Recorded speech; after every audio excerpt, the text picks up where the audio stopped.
પ્રાપ્ત કરવી હોય તો અહંતા અને મમતા એ બંનેને પેલા છેટા કરી દો, એને દૂર નાખો,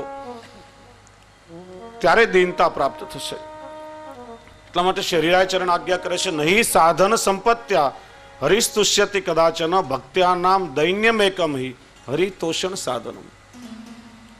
પ્રભુને સંપત્તિની લાલચ આપું ને પ્રભુ રીજાય, કંઈક સામગ્રી રોગાવો ને પ્રભુ રીજાય, તો પ્રભુ કોઈ પણ લાલચ સાધન સંપત્તિથી પ્રાપ્ત થતા નથી.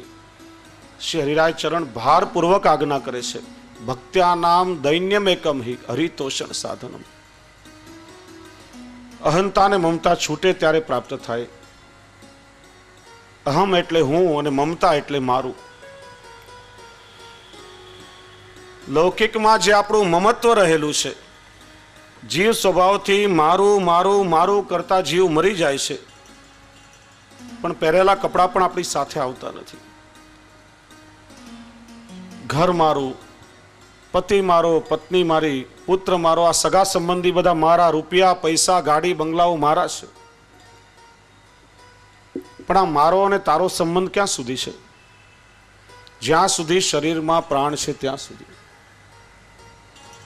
બેઠા હોઈએ ને અંતરમાંથી અંતર્યામી આપણને છોડીને જો પધારી ગયા, તો જેને આપણે કહીએ છીએ ને આ બધા મારા છે, પતિ પત્ની પુત્ર મિત્ર સગાઓ, 2 કલાક પણ ઘરમાં રાખવા તૈયાર થવાના નથી. કહેશે કાઢો આને જલ્દી અહીંથી, નહીં તો શરીરમાંથી દુર્ગંધ આવવા લાગશે. શરીર હતું ત્યાં સુધી બધું મારું હતું, પણ શરીર છૂટ્યું ત્યારે સંસારનો બધો જ સંબંધ પૂરો થઈ જાય છે. લૌકિક સંસારનો બધો સંબંધ શરીર સાથેનો છે અને પ્રભુનો સંબંધ અંતર સાથેનો છે, અને અંતરનો સંબંધ અંતર્યામીની સાથે જોડવાની દીક્ષા, એનું જ નામ બ્રહ્મ સંબંધ. પુષ્ટિજીવ જ્યારે બ્રહ્મ સંબંધ લે છે ત્યારે અષ્ટાક્ષર અને પંચાક્ષર મંત્ર દ્વારા આપણી અહંતા અને મમતાનું પ્રભુને સમર્પણ કરવામાં આવે છે. હું કોણ? દાસોહમ કહેતા અહંતાનું સમર્પણ થાય છે. હું પ્રભુનો દાસ છું. દાસ ભાવ પ્રગટ થતા દીનતા આવે છે અને અહમનું સમર્પણ થાય છે. મારું શું છે? તો કે ઠાકોરજી મારા છે.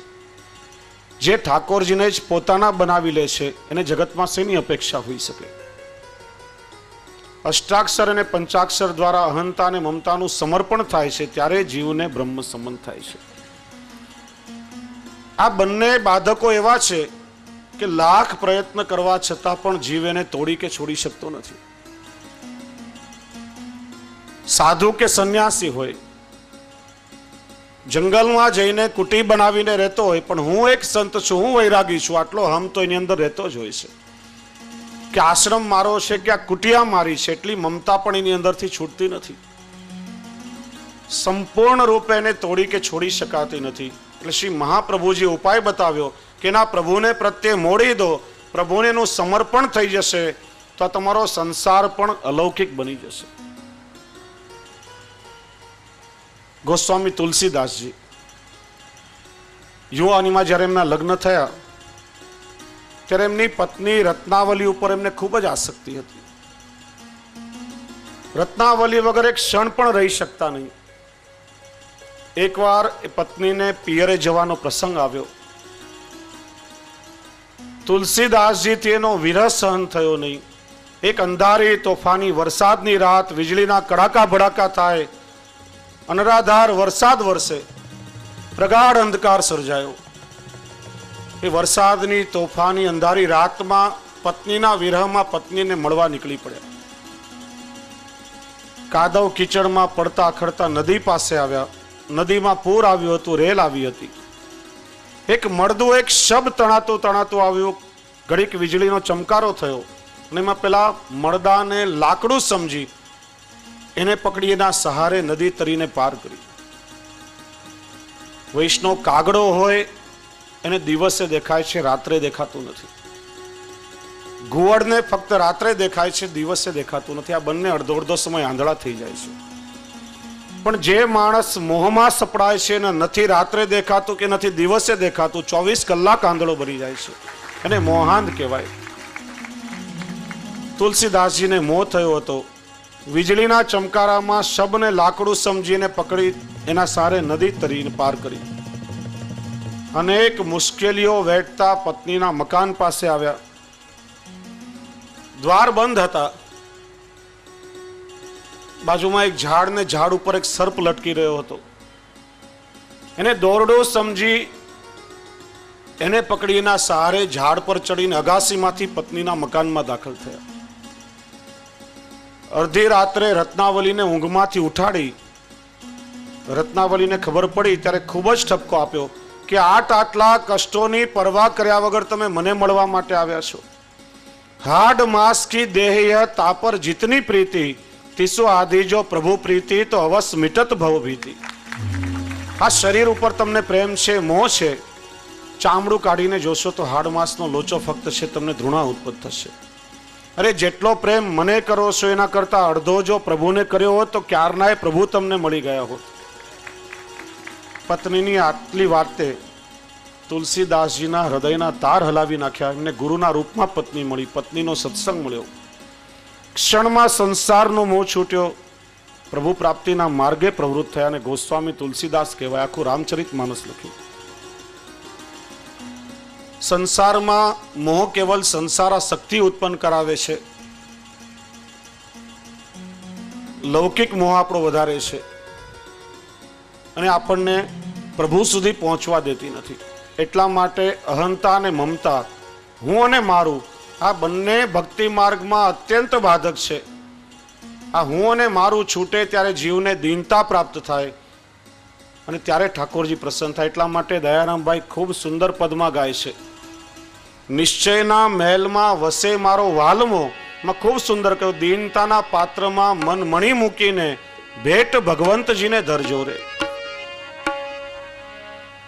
નિશ્ચયના મેલમાં વસે મારો વાલમો, નિશ્ચયના મેલમાં વસે મારો વાલમો, વસે મારો વાલમો, વસે બ્રજ લાડેલો.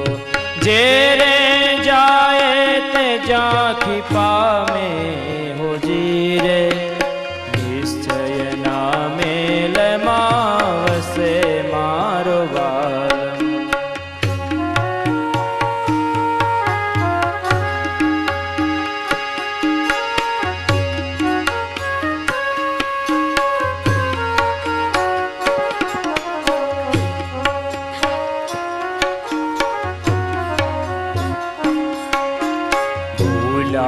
ભમે તે બીજા સદન બધા તાળી વગાડીને સાથે ગાઓ. આ તો બધાને જ આવડતું હશે પદ.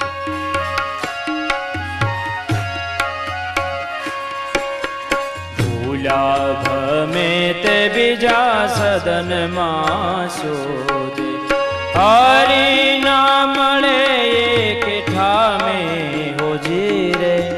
નિશ્ચયના મેલમાં વસે મારો વાલમો.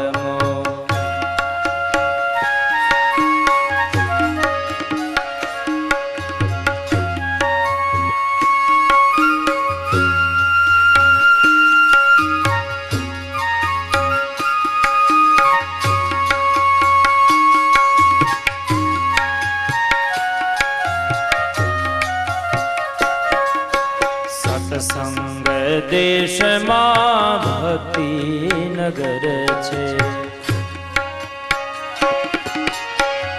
બધા ભાવથી ગાઓ. સત્સંગ દેશમાં ભક્તિ નગર છે. પ્રેમની પોળ પૂછી જાજો જીરે. નિશ્ચયના મેલમાં વસે મારો વાલમો.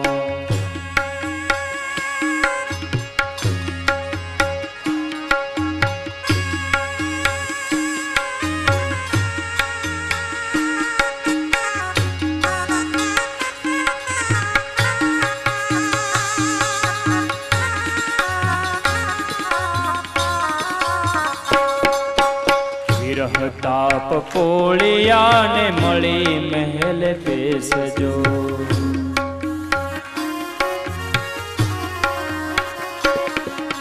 સેવા સીડી ચઢી બેડા થાજો જીરે.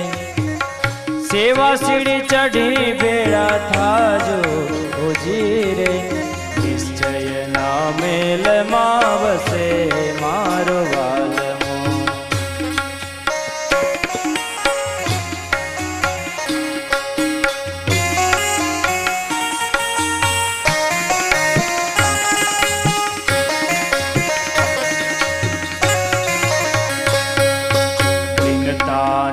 પાત્રમાં મન મણી મૂકીને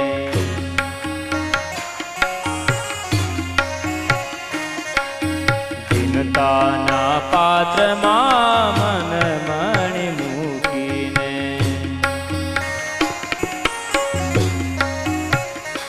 હારે ભેટ ભગવંતજીને દરજો હોજી રે ભેટ ભગવંતજીને દરજો હોજી રે નિશ્ચયના મેલમાં વસે મારો વાલમો.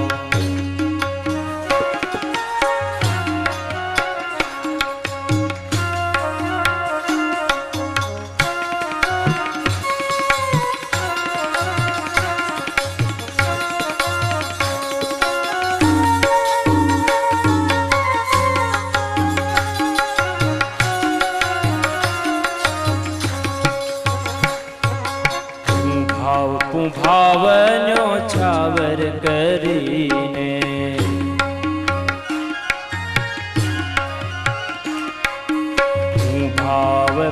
ભાવનો છાવર કરીને શ્રી ગિરિધર વર તમે વરજો હોજી રે શ્રી ગિરિધર વર તમે વરજો હોજી રે નિશ્ચયના મેલમાં વસે મારો વાલમો.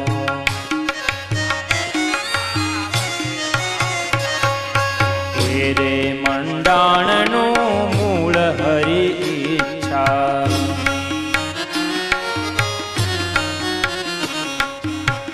રે મંડાણનું મૂળ હરિ ઈચ્છા. અરે કૃપા વિના સિદ્ધિ ન થાય હોજી રે કૃપા વિના સિદ્ધિ ન થાય હોજી રે નિશ્ચયના મેલમાં વસે મારો વાલમો.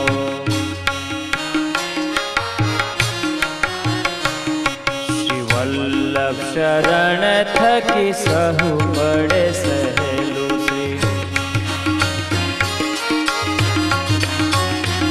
શ્રી વલ્લભ શરણ થકી સહુ પડે સહેલું.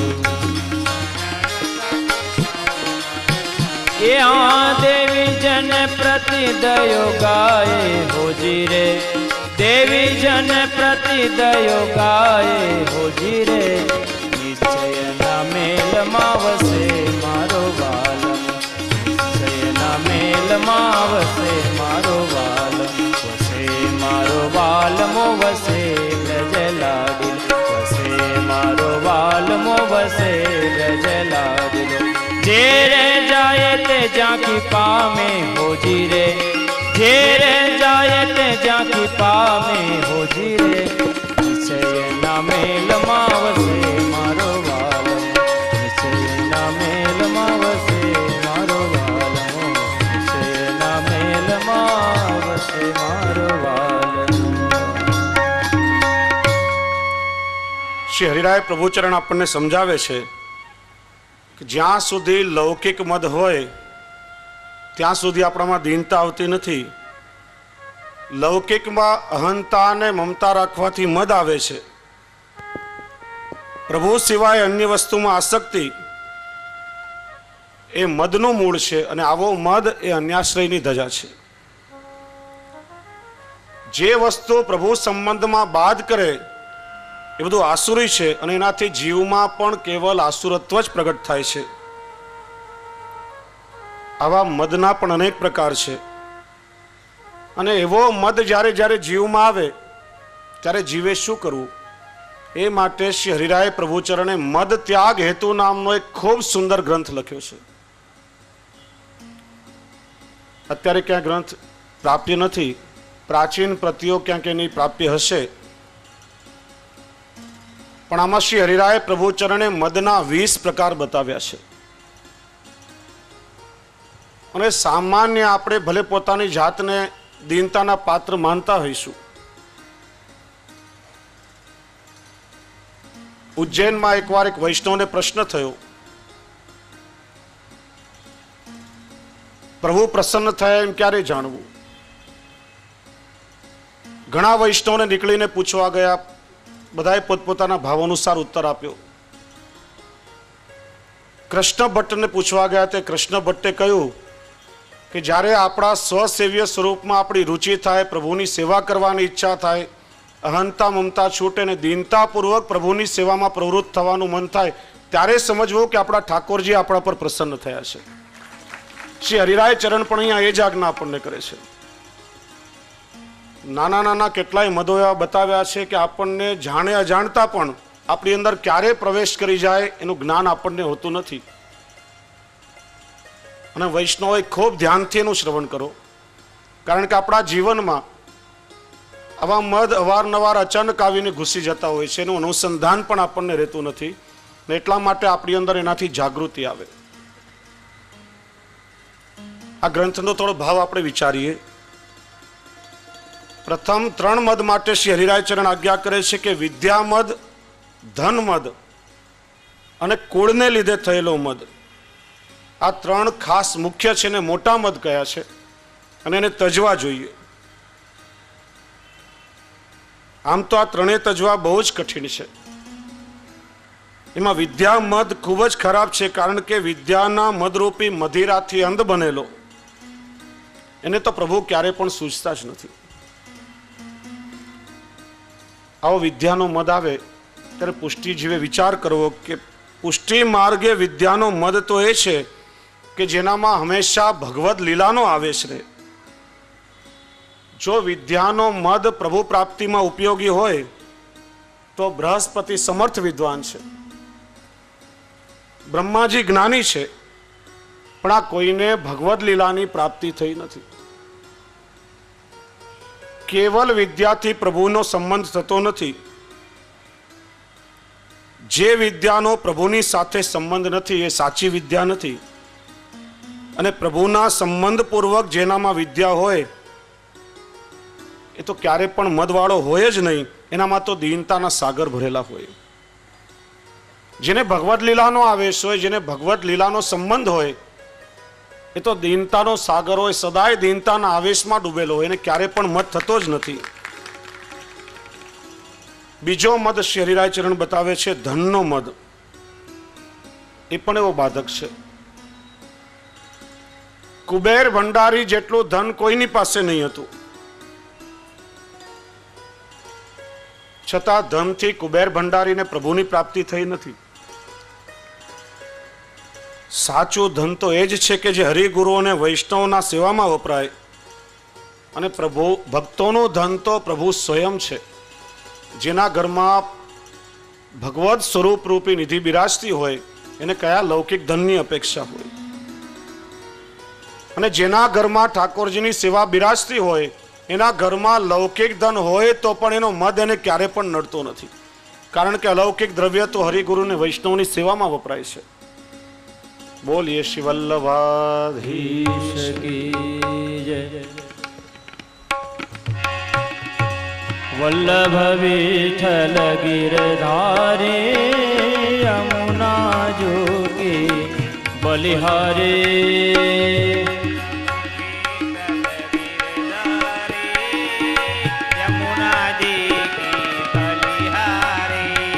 શ્રી વલ્લભ વિઠ્ઠલ ગિરધારે યમુના જોગી બલિહારે.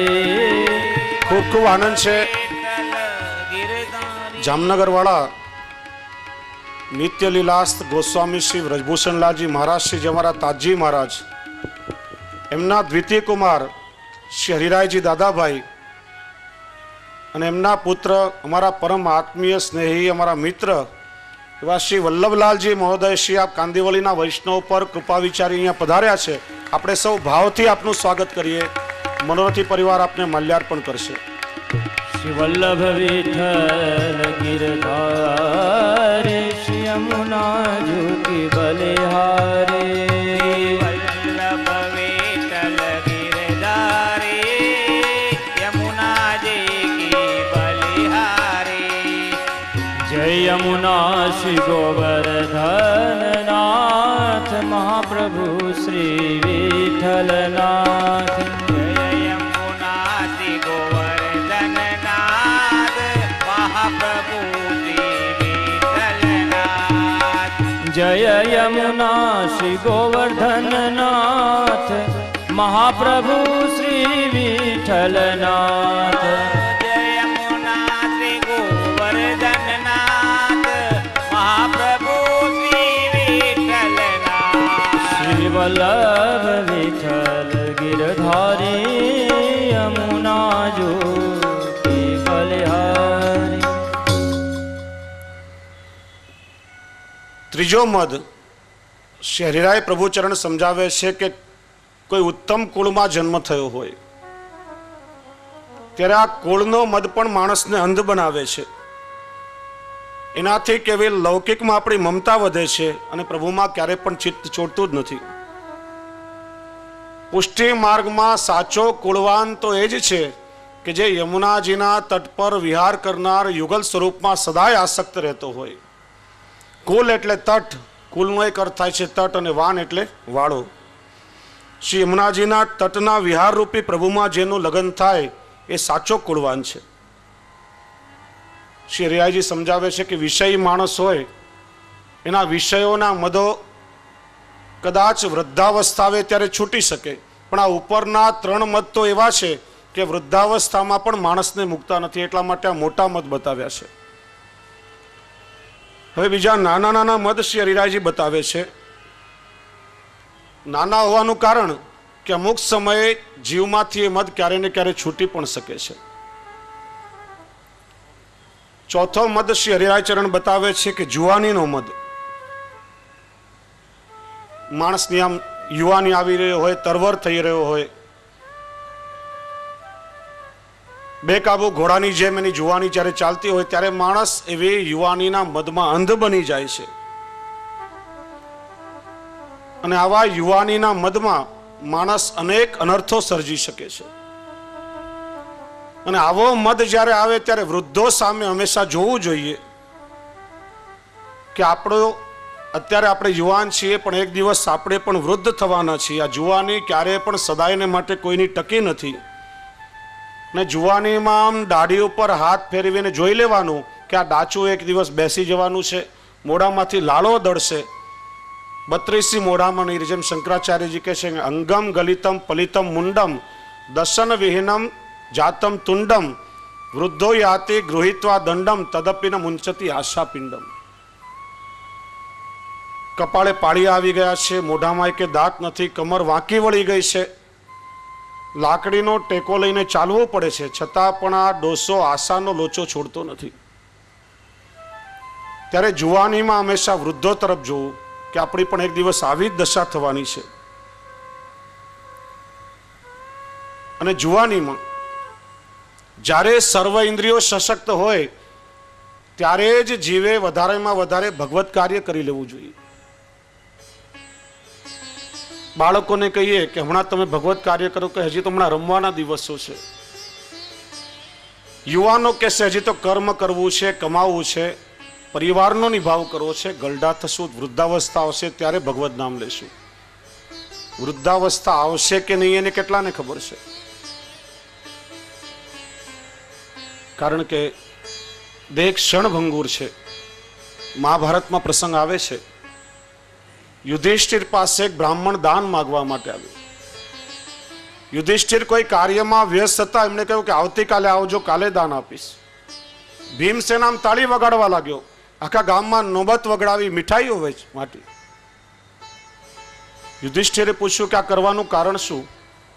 ત્યારે કહ્યું કે મોટા ભાઈ આપ તો ધર્મરાજ છો, હું તો સમજતો હતો કે આવતીકાલની કોઈને ખબર નથી, પણ સારું થયું કાલ સુધીની તો તમને ખબર પડી. પેલા બ્રાહ્મણને કાલે બોલાવ્યો ત્યારે યુધિષ્ઠિરને જ્ઞાન થયું કે મને આવતી ક્ષણની ખબર નથી તો કાલે હું શું કરવાનો, તો ત્યારે ને ત્યારે બ્રાહ્મણને પાછો બોલાવ્યો ને એ જ વખતે એને દાન આપ્યું. એટલા માટે આવતીકાલની આપણને ખબર નથી કે વૃદ્ધાવસ્થા આવશે કે નહીં, અને વૃદ્ધાવસ્થા કદાચ આવશે પણ ખરી, પણ જ્યારે એ વખતે આપણી આંખો જોવાનું ઓછું કરશે, પેલા મોટા ઘોડાના ડાબલા જેવા ચશ્મા આવશે તો દર્શન ક્યાંથી થશે? મશીન મૂકીને માંડ માંડ સાંભળતા હશું તો પ્રભુ નામનું સંકીર્તન ક્યાંથી સંભળાશે? બોલતા બોલતા જીભ થોથવાતી હશે તો પ્રભુનું ગુણગાન કેવી રીતે ગાશું? હાથ પગ અશક્ત થયા હશે તો પ્રભુની સેવા કેવી રીતે થશે? યુવાનીમાં સર્વ ઇન્દ્રિયો જ્યારે સશક્ત હોય એ વખતે વધારેમાં વધારે હરિગુરુ અને વૈષ્ણવની સેવા કરી લેવી જોઈએ, તો જ આ દેહ સાર્થક થશે. એટલા માટે શ્રી હરિરાય ચરણ સમજાવે છે, યુવાનીનો મદ પણ બાધક છે, વૃદ્ધાવસ્થા આવતા એ મદ પણ છૂટી જવાનો છે. પાંચમો મદ બતાવે છે પુરુષાર્થનો મદ. પુરુષાર્થનો મદ પણ જો કોઈનામાં હોય તો રોગ વગેરે લાગતા કે જુવાનીમાં નાશ પામે છે. પુષ્ટિ માર્ગમાં સાચો પુરુષાર્થ એ જ છે કે પૂર્ણ પુરુષોત્તમ પ્રભુમાં અનહદ પ્રીતિ, ઠાકોરજીમાં દિન પ્રતિદિન આપણી પ્રીતિનું વર્ધન થાય, એનાથી મોટો બીજો કોઈ પુરુષાર્થ જ નથી. છઠ્ઠો મદ શ્રી હરિરાયચરણ બતાવે છે કે બળનો મદ. શારીરિક બળ પણ મહાબાધક છે, એનો મદ બાધક છે, અને બળના મદથી છકેલો માણસ હંમેશા બીજા ઉપર અત્યાચાર કરે છે, બીજાને સતાવે છે, બીજાને દુઃખ આપે છે. ભીમ કંઈ ઓછો બળવાન નહીં હતો, પણ કાળ આગળ ભીમનું પણ કંઈ ચાલ્યું નથી. બળવાન તો એ જ છે કે જે પોતાના પ્રેમ વડે પુરુષોત્તમને જીતે છે. તમારા સ્નેહથી તમે જે દિવસે ઠાકોરજીને જીતી લેશો એ જ સાચો બળ છે. પુષ્ટિ માર્ગમાં બળવાન એ જ છે. સાતમો મદ શ્રી હરિરાયચરણ સમજાવે છે કે રૂપનો મદ. એ પણ ભક્તિ માર્ગમાં બાધક છે. રૂપનો મદ આવે ત્યારે પણ વૃદ્ધાવસ્થાનો વિચાર કરવો. આ રૂપ તો ક્ષણિક છે. સાચું રૂપ કોને કહેવાય? જે કાયમ માટે એમને એમ રહેવાનું હોય. અત્યારે તો ગળપણ આવી ગયું હોય, ઉંમર ઢળી રહી હોય, પણ એવા એવા સાધનો નીકળ્યા છે કે બ્યુટી પાર્લરમાં જઈને 70 વર્ષે પણ જુવાન થવાનો દેખાવાનો પ્રયત્ન કરીએ. ઠાકોરજીએ જે કુદરતી રૂપ આપણને આપ્યું હોય એને ભૂલીને પણ માત્ર બાહ્ય દેખાવ કરવા માટે આપણે દંભ ઊભો કરીએ છીએ. ધોળા વાળ આવી ગયા હોય તો 70 વર્ષે પણ પેલી કલાઈ લગાડીને કાળા વાળ કરાવવા જઈએ. જાત જાતની ફેશનો આજે આવી રહી છે. મારે તો એક હાસ્ય કલાકાર આવ્યા હતા, એક બહુ સરસ વાત કરી. એક બેન એકવાર બ્યુટી પાર્લરમાં ગયા, એના માથામાં ગણીને 3 જ વાળ. બ્યુટી પાર્લરમાં જઈને કહ્યું કે અમારા વાળની ચોટલી ગૂંથી આપો. પેલો બહુ મથ્યો, માંડ માંડ કરીને ચોટલી ગૂંથતા ગૂંથતા એક વાળ તૂટી ગયો, 2 જ વાળ બચ્યા. પેલો કે બેન તમારા 3જા ભાગના તો ગયા, હવે શું કરું? બેન કે વાંધો નહીં, એક કામ કર, મને પોની લઈ આપ. પોની લેતા લેતા વળી પાછો એક બીજો વાળ પણ તૂટી ગયો. બેન કે હવે એક જ વાળ બચ્યો, રહેવા દે, હું છૂટા રાખીશ, ખુલ્લા વાળ રાખીશ. ફેશનમાં માણસ કંઈ ને કંઈ કરે છે, સ્વરૂપવાન દેખાવાનો પ્રયત્ન કરે છે. શ્રી હરિરાય ચરણ આપણને સમજાવે છે કે આ જગતમાં સુંદર સ્વરૂપવાળા તો કેવલ ઠાકોરજી જ છે, અને એટલા માટે એમને કોટી કંદર્પ લાવણ્ય યુક્ત કહેવામાં આવે છે. કરોડો કામદેવ પણ જેના સ્વરૂપને જોઈને શરમાઈ જાય એવું સ્વરૂપ કેવલ ઠાકોરજીનું છે. આ રૂપ પણ કાયમ માટે રહેવાનું નથી, તો બાહ્ય દેખાવ અને દંભ કરવાનું શું અર્થ? એનો પણ ક્યારેય મદ નહીં કરવો. જીવનું સાચું રૂપ તો એ જ છે કે જેના મુખ ઉપર હંમેશા પ્રેમના ઓજસ્સો ઝલકે છે. 8મો મદ શ્રી હરિરાયચરણ સમજાવે છે શીલનો મદ. માણસ ગમે તેટલો સદાચાર વાળો કે શીલવાન હોય, પણ પ્રભુમાં જો એની પ્રીતિ ન હોય તો જેમ વિધવા સ્ત્રીનું રૂપ શું કામનું, એના જેવીની દશા છે. સાચો શીલવાન એ જ છે કે જેની પોતાના પ્રભુમાં હંમેશા રતિ મતિ અને ગતિ રહેતી હોય. નવમો મદ, લૌકિકમાં આપણને બહુ સન્માન મળતું હોય એનાથી પણ માણસને મદ આવે છે. કોઈ ઊંચા સ્થાને હોઈએ, અવારનવાર લોકો ગળામાં ફૂલના હાર નાખે, જો એનું નામ જ છે હાર. શું કહેશે? તમને હાર પહેરાવીએ છીએ. જીતેલા માણસને પણ હરાવે એનું નામ છે હાર. એનાથી માણસને અહમ જ આવે છે, કેવલ અહમનું પોષણ થાય છે. દુનિયા આપણને શિર ઉપર લઈને કદાચ એકવાર ફરે, પણ એનાથી આપણે આત્માને શું લાભ થવાનું છે?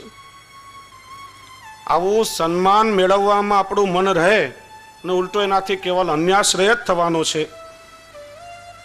સાચું સન્માન શ્રી હરિરાયચરણ સમજાવે છે કે એ છે કે પ્રભુમાં પ્રીતિ થતા આપણા ઠાકોરજી આપણને માન આપે.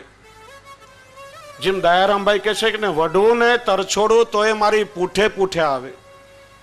ગમે તેટલો ખીજાવ એને તરછોડું, પણ મારો પ્રભુ તો મારી પાછળ પાછળ આવે છે, ક્ષણ માત્ર પણ મને મૂકતો નથી. પ્રભુ પોતાના ભક્તની પાછળ પાછળ ફરે, એ જ ભક્તનું સાચું સન્માન છે. પંઢરપુરનો પ્રસંગ છે. વિઠ્ઠલનાથજી રૂક્ષ્મણીજી સાથે ઠાડા છે. હજારો ભક્તોની કતાર દર્શન માટે લાગેલી છે, પણ ભગવાન નીરવ અને શુષ્ક દ્રષ્ટિ કરીને ઠાડા છે. રૂક્ષ્મણીજી પૂછે છે કે ભગવાન, આટલા ભક્તો આપના દર્શન માટે આવ્યા છે, પણ આપના મુખ ઉપર પ્રસન્નતા જણાતી નથી. ભગવાને કહ્યું, આ જેટલા આવ્યા છે ને કોઈને કોઈ સ્વાર્થ લઈને પોતાના માટે આવ્યા છે, મારી પ્રસન્નતા માટે કોઈ આવ્યું નથી, ને એટલા માટે આજે મારા મુખ પર પ્રસન્નતા નથી. રૂક્ષ્મણીજી પૂછ્યો, હજારો ભક્તોમાં આપનો કોઈ એવો ભક્ત નહીં હોય જે આપની પ્રસન્નતાનો વિચાર કરે? વિઠ્ઠલનાથજીએ કહ્યું કે છે મારો એક ભક્ત એવો તુકારામ, પણ આજે એની તબિયત બગડી છે ને બિચારો દર્શન માટે આવી શક્યો નથી. ત્યારે રૂક્ષ્મણીજીએ કહ્યું, ભગવાન નથી આવી શક્યો તો શું થયું? ચાલો આપણે ઘરે જઈને ને દર્શન આપી આવીએ. હજારો ભક્તો કતારમાં ઊભા છે અને વિઠ્ઠલનાથજી રૂક્ષ્મણીજી સાથે તુકારામના ખાટલા પાસે ઠાડા છે. પ્રભુ ભક્તની પાછળ પાછળ આવે, એ જ ભક્તનું સાચું સન્માન છે. જગત તો જ્યાં સુધી આપણે જગતની અપેક્ષાઓ પૂરી કરશું ત્યાં સુધી તાલી, નહીં તો પછી ગાલી. જે દિવસે આપણે જગતની અપેક્ષાઓ સંતોષી નહીં શકીએ તે દિવસે આ જ જગત આપણને નીચે પણ પાડી દેશે. માટે કદાચ સંસારમાં લૌકિકમાં લોકો માન સન્માન આપે તો એનો પણ મદ ભક્તોએ ક્યારે કરવો નહીં. 10મો મદ શ્રી હરિરાયચરણ સમજાવે છે કે વેપારમાં, વ્યવસાયમાં, ધંધામાં બહુ કુશળતા હોય, ખૂબ સારું કમાતા હોઈએ, ખૂબ સારી આવડત હોય, તો પણ જીવાત્માને એનો મદ થાય છે, મારા જેવો વેપાર કોઈને આવડતો નથી.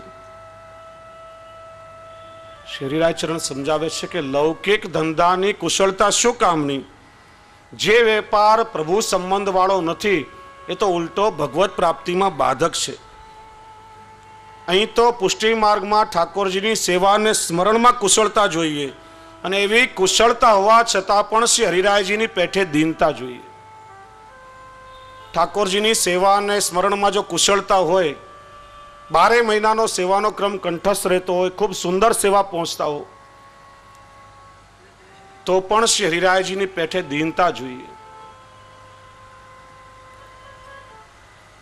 11મો મત બતાવે છે, પોતાના સગા સંબંધીઓનું હું પોષણ કરું છું, એનો પણ આપણને મદ થાય છે.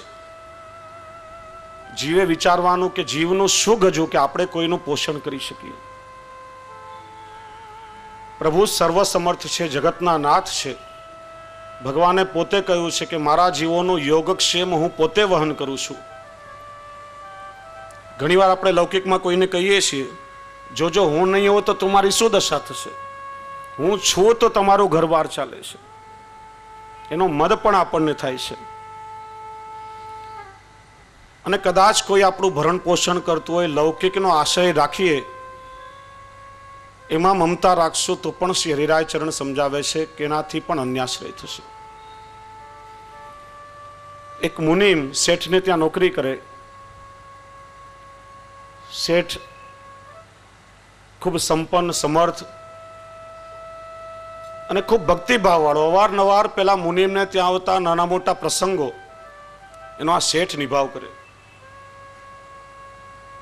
મુનિમને ત્યાં નાની દીકરી પરણાવવાનો છેલ્લો પ્રસંગ, શેઠ પાસે આવીને યાચના કરી, શેઠ છેલ્લી દીકરીનો પ્રસંગ હવે બાકી છે, આ પ્રસંગ પાર પડે તો સમજો કે મારું જીવન પાર. શેઠે કહ્યું, તારી દીકરી મારી દીકરી છે, ચિંતા નહીં કર, લગ્નમાં જેટલો પણ ખર્ચ થશે બધો દ્રવ્ય હું આપીશ. મુનિમ નિશ્ચિંત થઈ ગયો કે હવે તો કોઈ મારે માથાકૂટ નથી, બધું ટેન્શન ચાલ્યું ગયું. બન્યું એવું કે દીકરીના લગ્નને 2 જ દિવસ બાકી હતા, આ શેઠને હાર્ટ એટેક આવ્યું ને હાર્ટ ફેલ થઈ ગયું. હવે મુનિમનો પ્રસંગ કોણ ચલાવે? લૌકિકમાં જેટલો આશ્રય કરીએ છીએ એના કરતાં અડધા ભાગનો જો પ્રભુનો આશ્રય દ્રઢ થઈ જાય ને તો કોઈનો પણ આશ્રય કરવાની આવશ્યકતા નથી. ઠાકોરજીની કૃપાથી આપણું સર્વસ્વ વહન થશે. પ્રભુ સર્વ સમર્થ છે અને આપણા દ્વારા કોઈનું ભરણ પોષણ થતું હોય તો એનો પણ મદ આપણે કરવો જોઈએ નહીં. કારણ કે આ દેહ આજે છે, આજે આપણે છીએ અને કાલે આ દેહ છૂટી પણ જશે તો કાલેનું ભરણ પોષણ કોણ કરશે? જીવ કોઈનું ભરણ પોષણ કરી શકતું નથી, જીવનું ભરણ પોષણ પ્રભુ કરે છે. એટલા માટે શ્રી હરિરાય ચરણ આજ્ઞા કરે છે, લૌકિકમ વૈદિકમ ચાપી સ્વયં સાધયિતા પ્રભુ. ભક્તના લૌકિક અને વૈદિક દરેક મનોરથો કેવલ પ્રભુ સિદ્ધ કરે છે. જીવનું સામર્થ્ય નથી કે કંઈ પણ સિદ્ધ કરી શકે. 12મું મદ શ્રી હરિરાય ચરણ બતાવે છે, દાતાપણાનો મદ. અવારનવાર કોઈને દાન આપતા હોઈએ ત્યારે એનો મદ પણ મનમાં થાય છે, પણ જીવે વિચારવું કે જીવનું શું ગજવું કે પોતે દાતાપણાનો મદ રાખે. એને તો બ્રહ્મ સંબંધ વખતે સર્વસ્વ પોતાના પ્રભુને સમર્પિત કરેલું છે. સ્વતંત્ર આપણી પાસે છે શું કે આપણે કંઈ આપી શકીએ? ભગવત કૃપાથી દૈવી દ્રવ્યનો વિનિયોગ ભગવત સેવાર્થે થયો હોય ને તો પણ એનો મદ આપણને આવે છે. તમે જુઓ, હવેલીમાં દર્શન કરવા માટે જઈએ, હિંડોળાના દિવસ હોય, શ્રાવણ મહિનો હોય કે ઉષ્ણકાળમાં ફૂલમંડલીના મનોરથ થતા હોય, ભગવત કૃપાથી યત કિંચિત દૈવી દ્રવ્યનો વિનિયોગ ભગવત પ્રીત્યર્થે આપણે કરાવીએ, પણ એનો મદ પણ મનમાં આવ્યા વગર રહેતો નથી. ઘરે જતી વખતે રસ્તામાં જેટલા વૈષ્ણવ મળે ને આપણે કહેતા જઈએ, આવતીકાલે દર્શન કરવા આવજો, કાલે તો મારી ફૂલમંડલી છે, કાલે બધા ચોક્કસ આવજો, કાલે તો મારા હિંડોળા છે, કાલે મારો રાજભોગ છે, કાલે મારો મંગળભોગ છે. અરે મારો રાજભોગ ને મારો મંગળભોગ થયો તો ઠાકોરજીને અરોગશે કેવી રીતે? આપણું કંઈ સામર્થ્ય નથી કે આપણે પ્રભુને માટે પણ કંઈ આપી શકીએ. આ તો ઠાકોરજીએ કૃપા કરીને જે દૈવી દ્રવ્ય આપણી પાસે હતું એનો સ્વીકાર પ્રભુ કરી રહ્યા છે. દાતાપણાનો મદ પણ જો આપણને થશે તો પણ જીવનો બગાડ થશે. મહાભારતમાં યયાતિની કથા આવે છે. યયાતિ રાજા ખૂબ જ દાનવીર હતો અને દેવીએ પ્રસન્ન થઈ હજારો વર્ષ ઇન્દ્રાસન ભોગવવાનું વરદાન આપ્યું. યયાતિ સ્વર્ગમાં આવ્યો, ઇન્દ્ર આસન પરથી નીચે ઉતરી ગયો, યયાતિને આસન પર બેસાડી પોતે નીચે બેઠો. હવે ઇન્દ્રએ થોડી ચાલાકી કરી. ઇન્દ્ર યયાતિના વખાણ કરવા લાગ્યો કે રાજા, તમે કેટલા પુણ્યના કામ કર્યા હશે. ભૂખ્યાઓને અન્નદાન કર્યું હશે, તરસ્યાઓ માટે પરબો બંધાવી હશે, જળાશય બંધાવ્યા હશે, નિર્વસ્ત્રને વસ્ત્રનું દાન કર્યું હશે. હાથે કરીને ઇન્દ્ર એકાદ પુણ્યનું કામ ઓછું બોલે. યયાતિ ટાપસી પૂરે કે રાજા, તમે ભૂલી ગયા, આટલા પુણ્યના કામ મેં વધારે કર્યા છે. એકાદ કલાક વાર્તાલાપ ચાલ્યો. ઇન્દ્રએ કહ્યું કે રાજા, તમારા કરેલા પુણ્યકર્મ હું બોલતો ગયો અને તમારા મોઢેથી એકરાર કર્યા, બધું પુણ્યકર્મ ખલાસ થઈ ગયું. ઉતરો ઇન્દ્રાસન પરથી નીચે. હજારો વર્ષ ઇન્દ્રાસન ભોગવવાનું વરદાન મળ્યું, કલાકમાં નીચે ઉતારી મૂક્યું. એટલા માટે જ આપણે ત્યાં કહેવાયું છે, જે કોઈ સદકાર્ય આપણા હાથે આપણે કરીએ એને મનમાં રાખવું જોઈએ. અને જાણે અજાણે કોઈ ભૂલ આપણાથી થઈ જાય તો ઠાકોરજીની સન્મુખ કે ગુરુની સન્મુખ જઈ અને વિનંતી કરીને એનો સ્વીકાર કરી લેવો. ક્રિશ્ચન ધર્મમાં પણ કન્ફેશન કરવાનો પ્રથા છે, એવી પ્રથા છે. ત્યાં ચર્ચમાં જઈને ભગવાન અને પાદરી સાંભળે એ રીતે પોતાના કરેલા અપરાધોને જાહેરમાં કહે છે. કારણ કે નિયમ છે જે પણ કર્મનો આપણે આપણા મોઢાથી એકરાર કરશું એ કર્મ ક્ષીણ થાય છે, એના બંધનો કપાય છે. આપણે લોકો કરીએ છીએ શું? જે કંઈ દુષ્કર્મ આપણાથી થાય એને આપણે ગુપ્ત રાખીએ છીએ, અને જે પણ સદકાર્ય હોય, ક્યાંય પણ ધર્માદો કરીએ, ડોનેશન આપીએ, તો સૌથી પહેલા પ્રશ્ન કે મારી તકતી કેટલી મોટી લાગશે. કોઈ પણ જગ્યાએ તમે દાન આપ્યું અને તમારા નામની તકતી લાગી તો સમજવાનું કે પુણ્યનું ફળ તમને મળી ગયું છે, ઉપર માટે કંઈ બેલેન્સ હવે બાકી રાખ્યું નથી. અમેરિકા જઈએ તો રૂપિયાને ડોલરમાં કન્વર્ટ કરવા પડે, બ્રિટનમાં જઈએ તો રૂપિયાને પાઉન્ડમાં કન્વર્ટ કરવા પડે, જે દેશમાં જઈએ ત્યાંનું ચલણ વાપરવાનું હોય. ભારતના રૂપિયા બધે ચાલતા નથી. તો ક્યારે વિચાર કર્યો કે આપણે ઉપર જઈશું તો ત્યાં શું ખર્ચ કરશું, ત્યાં વાપરવા માટે શું છે? એટલા માટે આપણી પ્રણાલિકા કહે છે કે જે કંઈ સદકર્મ આપણાથી થાય એને મનમાં રાખો, લોકો પાસે બડાઈની અપેક્ષા નહીં રાખો. એ તો ઘણીવાર તમે જો માણસ કોઈ પંખો દાનમાં આપે, પંખાના 3 પાખડામાં વળી પાછા ઘરના 3 સભ્યના નામ લખાવે, ભલે 3 પેઢી ઉપર આમ ગોળ ગોળ ફરતી જ રહે, કઈ વાંધો નહીં, પણ નામ લખાવવું જોઈએ ચોક્કસ. આ દાતાપણાનો મદ પણ ભક્તિ માર્ગમાં બાધક છે, અને એવો મદ પણ જીવે તજવો જોઈએ.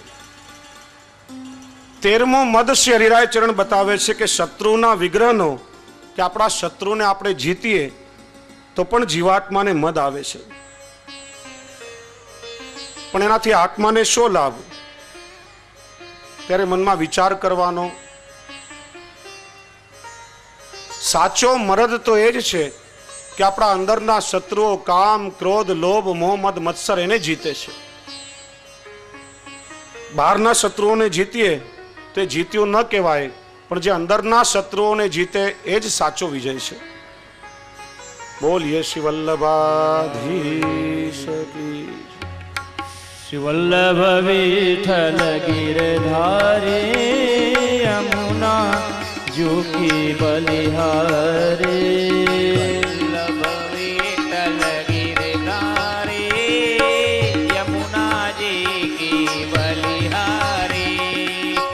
વલ્લભ વિઠ્ઠલ ગિરધારે યમુના જુકી.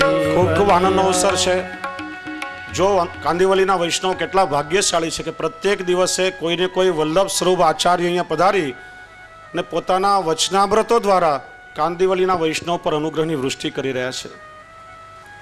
મોટા મંદિરવાળા અમારા તાજજી મહારાજ નિત્યલીલા શ્રી ગોપીનાથજી મહારાજ શ્રીના પૌત્ર ને મારા પૂજ્ય પિતૃચરણના પરમ મિત્ર પ્રવર એવા શ્રી અનિરુદ્ધલાલજી મહારાજ શ્રી, પૂજ્ય શ્રી રાજુ કાકા, એમના જ્યેષ્ઠ આત્મજ અને અમારા પરમ મિત્ર શ્રી પ્રશાંત કુમારજી મહોદય પણ આજે કાંદિવલીના વૈષ્ણવ પર કૃપા વિચારીને પધાર્યા છે.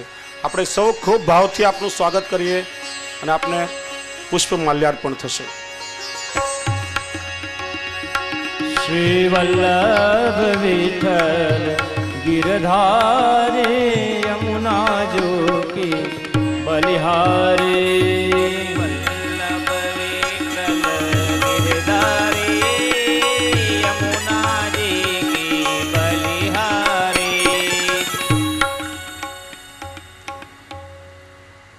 14મો મદ શ્રી હરિરાય ચરણ બતાવે છે કે આપણને અત્યંત સંતાન હોય તો પણ જીવને એને મદ થાય છે. ઘણા બધા સંતાનો હોય તો જીવને મદ થાય છે, પણ ત્યારે વિચારવું કે એનાથી શો લાભ? સેંકડો પ્રજા હોય તો પણ તો કે પ્રભુની પ્રાપ્તિમાં આપણને મદદરૂપ થવાની નથી. ધૃતરાષ્ટ્રને 100 પુત્રો હતા, પણ એનાથી એને શું લાભ થયો? ઉલટો દૈવી સંતાન ન હોય અને આસુરી સંતાન હોય તો ભગવત પ્રાપ્તિમાં બાધક બને છે. કુંભનદાસજીને 7 પુત્રો હતા, છતાં પણ એમણે કહેવું પડ્યું કે મારે 1.5 જ દીકરાઓ છે. ચત્રભૂતદાસજી લીલા સંબંધી ભગવદ લીલાનું અનુસંધાન માટે આખો દીકરો કયો, અને કૃષ્ણદાસજી કેવલ ગાયોની સેવા કરે એટલા માટે અડધો દીકરો કયો. સંસ્કૃતમાં એક સુભાષિત આવે છે, એકે નાપી સુપુત્રેણ સિંહી સ્વપિતિ નિર્ભયમ સહૈવ 10 પુત્રૈર ભારમ વહતી રાસભી. સિંહણ એક સંતાનને જન્મ આપે તો પણ નિરાતે સૂઈ જાય છે કે આ સિંહણનું સંતાન સિંહ જ છે. એક ગર્જનાથી ભલભલાના હૃદય ધ્રુજી ઉઠશે. પણ ગધેડી 10 બચ્ચાને જન્મ આપે છતાં પણ એના નસીબમાં તો ભાર ઉપાડવાનું જ લખ્યું હોય છે. અનેક સંતાન હોય પણ જો દૈવી ન હોય તો ઉલટા પ્રભુ પ્રાપ્તિમાં બાધક બને છે. ભક્તિમાન સંતાન હોય તો તે સાચી પ્રજા છે, નહીં તો તે શત્રુ છે. અને એટલા માટે જ પ્રશ્નોત્તરીમાં પણ એ ચર્ચા થઈ હતી. આપણે ત્યાં લૌકિક વૈદિક પણ કેવલ પ્રભુની પ્રસન્નતા માટે કરવામાં આવે છે. લગ્ન પણ આપણે કરીએ છીએ કેવલ આનંદ પ્રમોદ માટે નહીં, પણ ઘરમાં પત્ની આવશે, ભગવત ભાવવાળી થશે અને ઠાકોરજીની સેવામાં સહાયક બનશે. સંતતિ ઉત્પન્ન કરવા માટે પણ પુત્ર કૃષ્ણ પ્રિય રતિ, ઠાકોરજીમાં પ્રીતિ રાખવા વાળો અલૌકિક સંતાન આવશે જે મારા પછી વારી ઠાકોરજીની સેવાનું વહન કરશે. એટલા માટે જાજા સંતાન હોય એનો મદ પણ બાધક છે. 15મો મદ બતાવ્યો કે પુત્ર ભાર્યા વગેરે અનુકૂળ હોય, પત્ની પુત્ર વગેરે ઠાકોરજીની સેવામાં કદાચ અનુકૂળ હોય તો પણ એનો મદ થાય છે.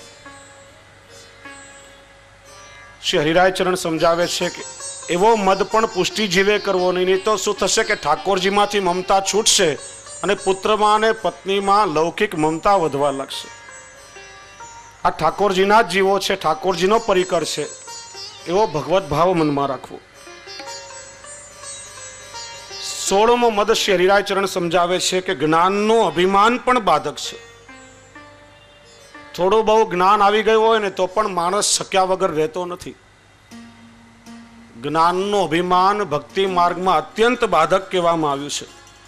વૈષ્ણવે વિચારવાનું કે અહીં તો વ્રજલીલા વગરનું જ્ઞાન એ જ્ઞાન નથી. સર્વ લીલાના સાક્ષી એક માત્ર શ્રી યમુનાજી છે. યમુનાજી ઠાકોરજીની પ્રત્યેક લીલાના સાક્ષી છે, માટે બધી લીલાઓનું જ્ઞાન કેવલ યમુનાજીને હોય. ઘણી વાર જીવને લીલાનું જ્ઞાન હોય છે પણ બધી લીલાઓનું જ્ઞાન હોતું નથી.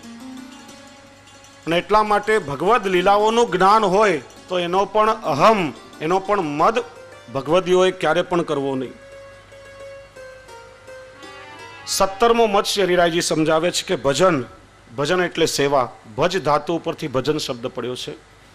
આપણે ઠાકોરજીની ઉત્તમ પ્રકારે સેવા કરી રહ્યા હોઈએ તો પણ હું મારા પ્રભુની સેવા ખૂબ સુંદર કરું છું એવો મદ પણ જીવને આવતો હોય છે. જીવે વિચારવું જોઈએ કે પુષ્ટિ માર્ગ તો સાધન કરતા નિસ્સાધનતાનો માર્ગ છે. પ્રભુની સેવા આપણે શું કરી શકવાના હતા?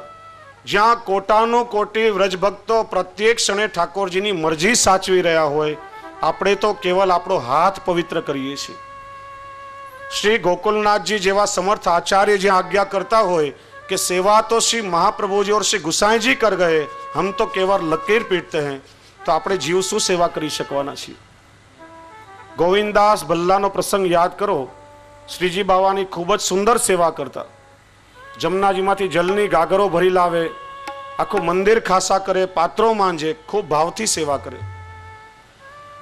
पण आ सेवा कर्या पछी एक शब्द एवो बोले कि बधी सेवा उपर पाणी फरी जाए. जो हूँ केटली सुंदर सेवा करूँ छूं, छे कोई जे मारा जेवी सेवा करी शके? त्यारे श्रीजी बावाए पण श्री महाप्रभुजीने आज्ञा करवी पड़ी कि आ तमारो भक्त मने खूब ज खीजवे छे, मने बहु ज अप्रसन्न करे छे. अने सेवा करवानो मद आव्यो, एनाथी ठाकोरजीनी सेवा छूटी अने विमुख थई गया. प्रभु कृपा करे अने आपणे उत्तम रीते ठाकोरजीनी सेवा करी शकता होईए तो एनो पण मद पुष्टि जीवोए क्यारे नहीं करवो. અને એ વખતે વિચારવાનું, વ્રજ ભક્તો ઠાકોરજીની સેવા કરે છે, આપણે જીવ ઠાકોરજીની સેવા શું કરી શકીએ? 18મો મદ શ્રી હરિરાય ચરણ બતાવે છે કે રાજ્યમાં સન્માન થતું હોય, મંત્રી, મુખ્યમંત્રી, પ્રધાનમંત્રી કે રાજાઓ આપણને સન્માન આપે, માનથી આપણને બોલાવે, તો એવા મદથી પણ આપણી અંદર રાજસપણું આવે છે અને ઠાકોરજી આપણાથી દૂર થઈ જાય છે. અહીં પુષ્ટિ માર્ગમાં રાજ એટલે કેવલ શ્રી વલ્લભ રાજ. અને શ્રી મહાપ્રભુજીનું સન્માન મળ્યું ક્યારે કહેવાય કે ઠાકોરજીની પ્રાપ્તિ માટે અંતરમાંથી જ્યારે વિરહની જ્વાળાઓ ઉઠવા લાગે, એ જ શ્રી વલ્લભનું સાચું સન્માન છે. બાકી લૌકિકમાં રાજનું સન્માન મળે તો એનાથી પણ આપણી અંદર રાજસપણું આવે છે. અંતરમાં પ્રભુ પ્રાપ્તિનો વિરહ જ્યારે થાય ત્યારે વિચારવાનું કે શ્રી વલ્લભ રાજે આજે આપણું સન્માન કર્યું છે, વિપ્ર યોગાગ્નિ સ્વરૂપ શ્રી વલ્લભની કૃપા થઈ છે, ત્યારે ભગવત પ્રાપ્તિનો તાપ ક્લેશ હૃદયમાં વધી રહ્યો છે. 19મો મદ શ્રી હરિરાય ચરણ બતાવે છે, કોઈ કાર્ય કરવા માટે વૃદ્ધો આપણા કરતા વડીલો આપણી અનુમતિ લે, આપણને પૂછી પૂછીને કાર્યો કરે, આપણું અનુમોદન લે, ત્યારે એનાથી પણ આપણને મદ આવે છે, અભિમાન થાય છે. પણ એ અભિમાન પણ ભક્તિ માર્ગમાં બાધક છે, કારણ કે એનાથી પણ કેવલ લૌકિક પ્રતિષ્ઠામાં આપણું ચિત્ત લાગે છે અને જીવ નીચે પડે છે. અને છેલ્લો 20મો મદ શ્રી હરિરાય ચરણ બતાવે છે કે શયન અને આહારથી પણ જીવને મદ થાય છે. પુષ્ટિ જીવે વિચાર કરવો કે ગમે તેવો આહાર લઈએ પણ ભક્તોનો આહાર તો કેવલ ભગવત ભજન છે ને સાક્ષાત વિહાર રૂપી આહાર ન મળે ત્યાં સુધી લૌકિક વૈરાગ્યનું પણ કંઈ ફળ મળતું નથી. અહીં જ્યાં વૈરાગ્ય એટલે વિરાગ એટલે ઘર બહાર છોડી સંન્યાસ લઈને ચાલ્યા જેવું નહીં, પણ લૌકિક વૈદિકમાં અપ્રીતિ અને ઠાકોરજીમાં વિશેષ રાગ, ઠાકોરજીમાં બહુ પ્રેમ, એનું જ નામ છે વૈરાગ્ય અને એને જ વિરક્ત કહેવાય છે. પુષ્ટિ માર્ગમાં ઘર બહાર છોડીને વૈરાગ્ય લેવું નામ વિરક્ત નહીં, પણ વી એટલે સુકાઈ જવું અને રક્ત એટલે રુધિર. ઠાકોરજીના વિરહાગ્નિથી જેના શરીરમાંથી રક્ત પણ સુકાઈ જાય એ સાચો વિરક્ત છે. અને આવી રીતે અનેક પ્રકારના નાના મોટા મદ જીવાત્મામાં હોય છે. અને આ મદ જ્યારે જ્યારે આવે ત્યારે એની નિવૃત્તિનો પ્રકાર પણ શ્રી હરિરાય ચરણે બતાવ્યો છે. આ 20 પ્રકારના મદ શ્રી હરિરાય ચરણે મદ ત્યાગ હેતુ નામના ગ્રંથમાં બતાવ્યા છે. આ અહંતા ને મમતા આ બંને જ્યારે છૂટી જાય ત્યારે જીવને દીનતાની પ્રાપ્તિ થાય છે. આવી રીતના પ્રકારના મદો જીવાત્મામાં હોય એની નિવૃત્તિ માટે શ્રી હરિરાયજી આપણને ઉપાયો બતાવે છે. 6 પ્રકારના ઉપાય શ્રી હરિરાય પ્રભુ ચરણે બતાવ્યા છે. આવતીકાલના સત્રમાં આપણે સૌ એનું ચિંતન કરશું. 5મા દિવસના સત્રનો આજે આપણે અહીંયા વિરામ કરીએ છીએ, કારણ કે શ્રી આચાર્ય ચરણની કૃપાથી 2 આચાર્ય ચરણ મહાનુભાવો અહીંયા પધાર્યા છે. આપ શ્રીના બંને મહાનુભાવોના વચનામૃતોનો આપણને સૌને લાભ મળવાનો છે. પણ એ પહેલા આપણા કાંદિવલીના જ આપણા સૌના લાડીલા ખૂબ જ વિદ્વાન અને જેમના પ્રયત્નોથી મુંબઈ યુનિવર્સિટીમાં વલ્લભ વેદાંત એકેડેમીનો પ્રારંભ થયો છે એવા પરમ ભગવદી શ્રી અવિનાશભાઈ પારેખ, કે જેમણે કાંદિવલી પૂર્વમાં પણ શ્રી વ્રજ વિહાર સ્થાપનાની હવેલીની સ્થાપના પૂજ્ય દાદાશ્રીના માર્ગદર્શનમાં કરેલી છે. કે અવિનાશભાઈ પારેખ અહીંયા આવ્યા છે. આપણે સૌ તાળીઓ વગાડીને એમનું સ્વાગત કરીએ. પૂજ્ય દાદાશ્રી એમનું ઉપણ ઓઢાડીને સ્વાગત કરશે, સ્મૃતિચિહ્ન અર્પણ કરશે. પણ એ પહેલાં પરમ ભગવદી અવિનાશભાઈ પારેખ 5-7 મિનિટમાં મુંબઈ યુનિવર્સિટીમાં જે વલ્લભ વેદાંતનો કોર્સ ચાલી રહ્યો છે એની સમજણ આપ સૌને આપશે. પુષ્ટિ માર્ગ માટે ખૂબ જ ગૌરવનો વિષય છે કે આજે મુંબઈ યુનિવર્સિટી જ નહીં પણ ભારતની 11 યુનિવર્સિટી આ વલ્લભ વેદાંતનો કોર્સ આજે સ્વીકાર્યો છે.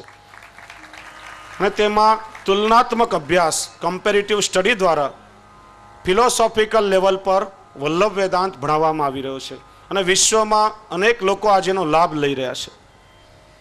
તો આ વલ્લભ વેદાંતના કોર્સ વિશે પરમ ભગવદી અવિનાશભાઈ પારેખ 5-7 મિનિટના પોતાના અલ્પ વક્તવ્યમાં આપણને સૌને માર્ગદર્શન આપશે. પૂજ્ય દાદાશ્રી દ્વારા એમને આશીર્વાદ મળશે અને ત્યાર પછી પરમ શ્રદ્ધેય શ્રી વલ્લભલાલજી મહોદયશ્રી અને ત્યારબાદ પરમ શ્રદ્ધેય શ્રી પ્રશાંત કુમારજી મહોદયશ્રીના વચનામૃતોનો લાભ મળશે. અને ત્યાર પછી 7:15 વાગે બરાબર શ્રી વલ્લભની આરતી આપણે સૌ સાથે મળીને કરશું.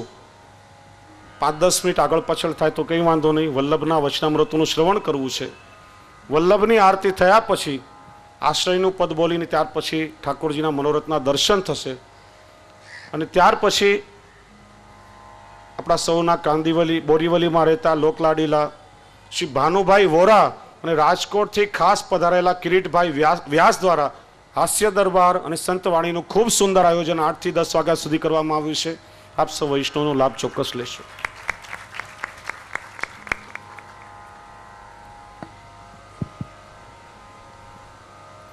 વલ્લભકુળના ચરણ કમળોમાં સદૈન્ય દંડવત અને સૌ વૈષ્ણવોને સવિનય જય શ્રી કૃષ્ણ. બાબાની કૃપા થઈ આજે આપ સૌની સમક્ષ ઉપસ્થિત થઈ અને વલ્લભ વેદાંત એકેડેમીની જે સ્થાપના થઈ છે એના વિશે આપની સાથે વિચાર વિમર્શ કરવાનો જે અવસર મને પ્રાપ્ત થયો છે એ બદલ હું આપના ઋણનો સ્વીકાર કરું છું. મારે આપ સૌ વૈષ્ણવોને જણાવવું છે કે આપણે હવેલીમાં આવીએ છીએ, વચનામૃતનો આનંદ લઈએ છીએ અને સમજવાનો પ્રયાસ કરીએ છીએ વૈષ્ણવ સંપ્રદાયના સિદ્ધાંતોને. આ જ વાતને આગળ વધારતા એક પૂરક પ્રવૃત્તિ છેલ્લા 5 વર્ષથી યુનિવર્સિટીના સ્તર ઉપર સફળતાપૂર્વક ચાલી રહી છે તેની વાત કરવા હું આપની સમક્ષ ઉપસ્થિત થયો છું. આપ સૌને એ વિદિત કરતાં મને આનંદ થાય છે કે શ્રીમદ વલ્લભાચાર્યજીના તત્વદર્શન અને સિદ્ધાંતો ઉપર આધારિત શૈક્ષણિક અભ્યાસક્રમનો આજ સુધી કોઈ પણ યુનિવર્સિટીએ સ્વીકાર કર્યો નહોતો, પરંતુ છેલ્લા 5 વર્ષથી ઈશ્વર કૃપા, વલ્લભકુળના આશીર્વાદ અને અથાગ પ્રયત્નો દ્વારા હવે આ અભ્યાસક્રમ 5 સ્તર ઉપર શરૂ થયો છે. એ 5 સ્તર છે સર્ટિફિકેટ કોર્સ, જે કોઈ પણ કરી શકે છે, ફક્ત 12મું ધોરણ અથવા જૂનું એસએસસી 11મું ધોરણ ભણ્યું હોય તે પણ કરી શકે છે. પછી છે પોસ્ટ ગ્રેજ્યુએટ ડિપ્લોમા, જે ગ્રેજ્યુએટ સ્તરનો એક અભ્યાસક્રમ છે. એ પછી છે પોસ્ટ ગ્રેજ્યુએટ એડવાન્સ ડિપ્લોમા, પછી એમફિલ અને પીએચડી. મને જણાવતા અત્યંત હર્ષ થાય છે કે મુંબઈ યુનિવર્સિટી ઉપરાંત સૌરાષ્ટ્ર યુનિવર્સિટી તેમજ ચેન્નઈ અને કોલકાતા યુનિવર્સિટી ઉપરાંતમાં બીજી 7 યુનિવર્સિટીએ આ અભ્યાસક્રમને વિધિવત માન્યતા આપી છે. આ અભ્યાસક્રમની અંદર આપ સૌને જાણીને આનંદ અને આશ્ચર્ય બંને થશે કે તત્કાલીન પ્રમુખ, રાષ્ટ્રપ્રમુખ ડૉક્ટર કલામ જ્યારે રાજકોટ ગયા હતા ત્યારે સૌરાષ્ટ્ર યુનિવર્સિટીના દીક્ષાંત મેળાની અંદર એમણે એમ કહ્યું હતું કે દરેક વ્યક્તિએ પોતાના ધર્મની તો સમજણ મેળવવી જ જોઈએ, એના તત્વદર્શનનો અભ્યાસ કરવો જોઈએ, તદુપરાંત બીજા ધર્મો વિશે પણ થોડી ઘણી જાણકારી મેળવવી જોઈએ. એ વાતથી પ્રેરિત થઈને ત્યાંની એમફિલની એક વિદ્યાર્થીની રેહાના બુખારી નામની મુસ્લિમ કન્યાએ વલ્લભ વેદાંતના પીએચડી કરવા માટે પોતાની નામ નોંધાવ્યું છે. આ સિવાય મુંબઈ યુનિવર્સિટીમાં 4 પીએચડી થવા માટેના નામ નોંધાયા છે. આપણા કાંદિવલીના જ વૈષ્ણવ, પરમ વૈષ્ણવ શ્રી જયેન્દ્રભાઈ સોનીએ પણ એ અભ્યાસક્રમમાં પોતાનું નામ નોંધાવ્યું છે. આ અભ્યાસક્રમમાં દાખલ થવા માટે આપણી પાસે ફક્ત ગુજરાતી ભાષાનું જ્ઞાન હોય તો પણ ચાલે. 18 વર્ષથી લઈને 80 વર્ષ સુધીની કોઈ પણ ઉંમર પણ ચાલે અને એની અંદર સાવ સરળ ભાષાની અંદર આ બધા જ તત્વદર્શનનો અભ્યાસ કરાવવામાં આવે છે. તદુપરાંત વિશ્વના મુખ્ય ધાર્મિક પ્રવાહો વિશેની જાણકારી. આ અભ્યાસક્રમ જરા પણ બોરિંગ અથવા તો કંટાળાજનક નથી. એની અંદર એવા વિષયો પણ છે જેમ કે નાથદ્વારા પેઇન્ટિંગ્સ ઉપર છે, રાજસ્થાન જે પેઇન્ટિંગ શૈલી છે એ છે, હવેલી સંગીત છે, એ સિવાય જે ભારતીય સંતોનો ઇતિહાસ છે એ છે. મુખ્ય પ્રવાહ ધારાની અંદર આ બધું જ આપ સૌ શકો છો. કોઈ પણ પ્રકારના આ અભ્યાસક્રમની અંદર બોજો નથી. કલાક માટે યુનિવર્સિટી કેમ્પસ સાંતાક્રુઝની અંદર તત્વદર્શન વિભાગની અંદર આ અભ્યાસક્રમો ચાલે છે. વિદ્વાન પ્રોફેસરો આ અભ્યાસ કરાવે છે. એ અભ્યાસક્રમ જે છે તે યુનિવર્સિટી દ્વારા માન્યતા પ્રાપ્ત છે અને વર્ષના અંતે 2 પેપરના પરીક્ષા પછી દરેકને યુનિવર્સિટીના સર્ટિફિકેટ કે ડિપ્લોમા વગેરેનું પદવીદાન કરવામાં આવે છે. આ અભ્યાસક્રમ ભણાવવા માટે વલ્લભકુળના વિઝિટિંગ ફેકલ્ટી તરીકે પૂજ્યપાદ ગોસ્વામી શ્રી શામ મનોહરજી, શ્રી શરદ બાબા ઉપરાંતમાં અન્ય ગોસ્વામી પરિવારના પણ વખતો વખત માર્ગદર્શન આપવા આવે છે. દાખલા તરીકે હવેલી સંગીતના સર્વશ્રેષ્ઠ જ્ઞાતા જેને કહી શકાય તેવા ગોકુલોત્સવજી મહારાજ ઇન્દોરથી ખાસ પધારે છે અને હવેલી સંગીતની વિશેષ જાણકારી લોકોને આપે છે. આપને જાણીને હજી આનંદ થશે કે આર્જેન્ટિનાના ડૉક્ટર મારિયાનો ઇતુર્બુ નામના વિદેશીએ વલ્લભ વેદાંત ઉપર પીએચડી કર્યું છે અને એ લોકો વિશ્વ કક્ષાએ કમ્પેરેટિવ સ્ટડી મુંબઈ યુનિવર્સિટીમાં આપણા વિદ્યાર્થીઓને ભણાવે છે. જે પ્રસિદ્ધ ચિત્રકાર છે, જેના ચિત્રો કરોડ રૂપિયાથી ઉપરની કિંમતે વેચાય છે, એવા શ્રી અમિત અંબાલાલ, જે કૃષ્ણ એચ શ્રીનાથજી નામનું એમનું અતિ સુંદર પુસ્તક પ્રસિદ્ધ થયું છે, એ પણ આ વિઝિટિંગ ફેકલ્ટીમાં આવે છે. આ બધા અભ્યાસક્રમની અંદર જોડાવાનું આપ સૌને હું અપીલ કરું છું, આમંત્રણ આપું છું. અને મારે જણાવવું છે કે આ પ્રવૃત્તિ અને અહીં આપણે જેના માટે એકઠા થયા છે તે વચનામૃત અને ભગવાનની સેવા, આપણા સેવા માર્ગની અંદર જે વસ્તુ આપણે જાણવી જરૂરી હોય, જે પ્રશ્નો જે જિજ્ઞાસુ તરીકે આપણા મનમાંથી ઉદ્ભવતા હોય અને જેની માટે અત્યારે આ અભ્યાસક્રમ અન્ય બીજા ક્ષેત્રના, બીજા ધર્મને માનતા એવા લોકોને રસ પડતો હોય. મુંબઈ યુનિવર્સિટીમાં પારસી છે, જૈન છે, બૌદ્ધ છે, મુસ્લિમ છે, આ વિદ્યાર્થીઓ પણ છે અને અભ્યાસક્રમ શરૂ થશે. આ અભ્યાસક્રમની ફી ખૂબ જ સબસિડાઇઝ છે, કારણ કે બહુ મોટું કોર્પસ ફંડ આપણે 11 યુનિવર્સિટીમાં અપાયું છે. માત્ર 1050 રૂપિયા વાર્ષિક ફી છે અને 350 રૂપિયા એક્ઝામ ફી છે. આ 1400 રૂપિયાની અંદર મહિને 125થી ઓછા ખર્ચાની અંદર આપ સર્ટિફિકેટ, ડિપ્લોમા અથવા એનાથી ઊંચા અભ્યાસક્રમો કરી શકો છો. ઉપરાંત જે એમફિલ કે પીએચડી કરવા ઈચ્છતું હોય એમને અમે સ્ટાઇપન્ડ અને આર્થિક સહાય પણ આપીએ છીએ અને નવા પુસ્તકો તૈયાર કરીએ છીએ અંગ્રેજી ભાષામાં, ગુજરાતી ભાષામાં, અને આપ સૌને ખૂબ સરળ પડે એટલી મહેનત અમે લીધી છે. થોડો આપ સૌ પણ આ અભ્યાસક્રમ પરત્વે આપને અને આપના જે સગા સ્નેહીઓ હોય એમને જાણ કરશો તો હું આપનો ખૂબ આભારી રહીશ. અને આ અભ્યાસક્રમમાં જોડાવા માટે ફરી એકવાર આપને આમંત્રણ આપી અને આજના આ સરસ પ્રસંગે એમના પ્રાગટ્ય દિન નિમિત્તે યોજાયેલા આ જ્ઞાન સત્રની અંદર મને વાત કરવાનો અવસર પ્રાપ્ત થયો એ બદલ આપશ્રીનો ઋણ સ્વીકાર કરી અહીં હું વિરમું છું. ધન્યવાદ. જય શ્રી કૃષ્ણ. પૂજ્ય દાદાશ્રી પરમ ભગવત શ્રી વિનાશભાઈ પારેખને ઉપરનો ઓઢાડી આશીર્વાદ આપશે અને સ્મૃતિચિહ્ન અર્પણ કરશે. ઓ ભાઈ, સ્ટેન્ડ લગાવો પડે.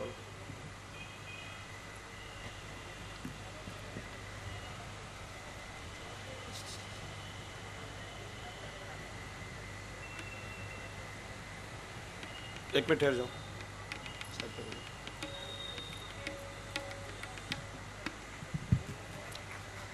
આપણે સૌ તાળીઓથી સ્વાગત કરીએ એમનું, કારણ કે પુષ્ટિ માર્ગના ગૌરવ માટે ખૂબ સુંદર એક પ્રયત્ન એમના દ્વારા સંપન્ન થયો છે.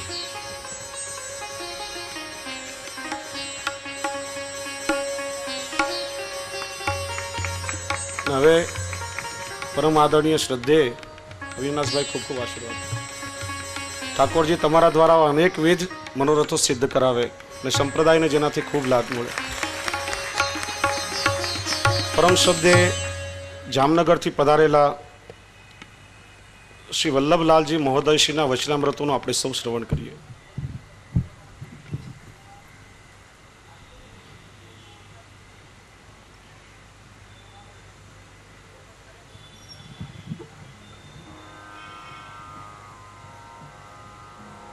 चिन्तयेत् भगवतश्चरणारविन्दं वज्राङ्कुशध्वजसरोरुहलाञ्छनाढ्यम् उत्तुङ्गरक्तविलसन्नखचक्रवाल ज्योत्स्नाभिराहतमहद्हृदयान्धकारम् श्रीकृष्णकृष्णसखवृष्णिवृषावनीथृक् राजन्यवंशदहनानपवर्गवीर्य गोविन्दगोपवनिताव्रजभृत्यगीत तीर्थश्रवश्रवणमङ्गलपाहि भृत्यान् શ્રીમદાચાર્ય ચરણમ શરણમ સર્વદેહિનામ અશેષ દોષ દહનમ મસ્તકે રાજતામ.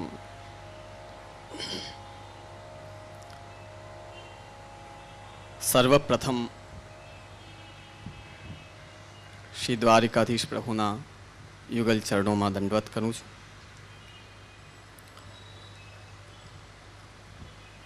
આજના આ શુભ દિવસે અહીં વિરાજમાન મારા પૂજ્યપાદ કાકાજી શ્રી વ્રજજીવનલાલજી કાકાજીને ચરણોમાં દંડવત કરું છું, જેમના દ્વારા આ સુંદર સત્રનું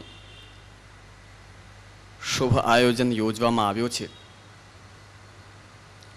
અને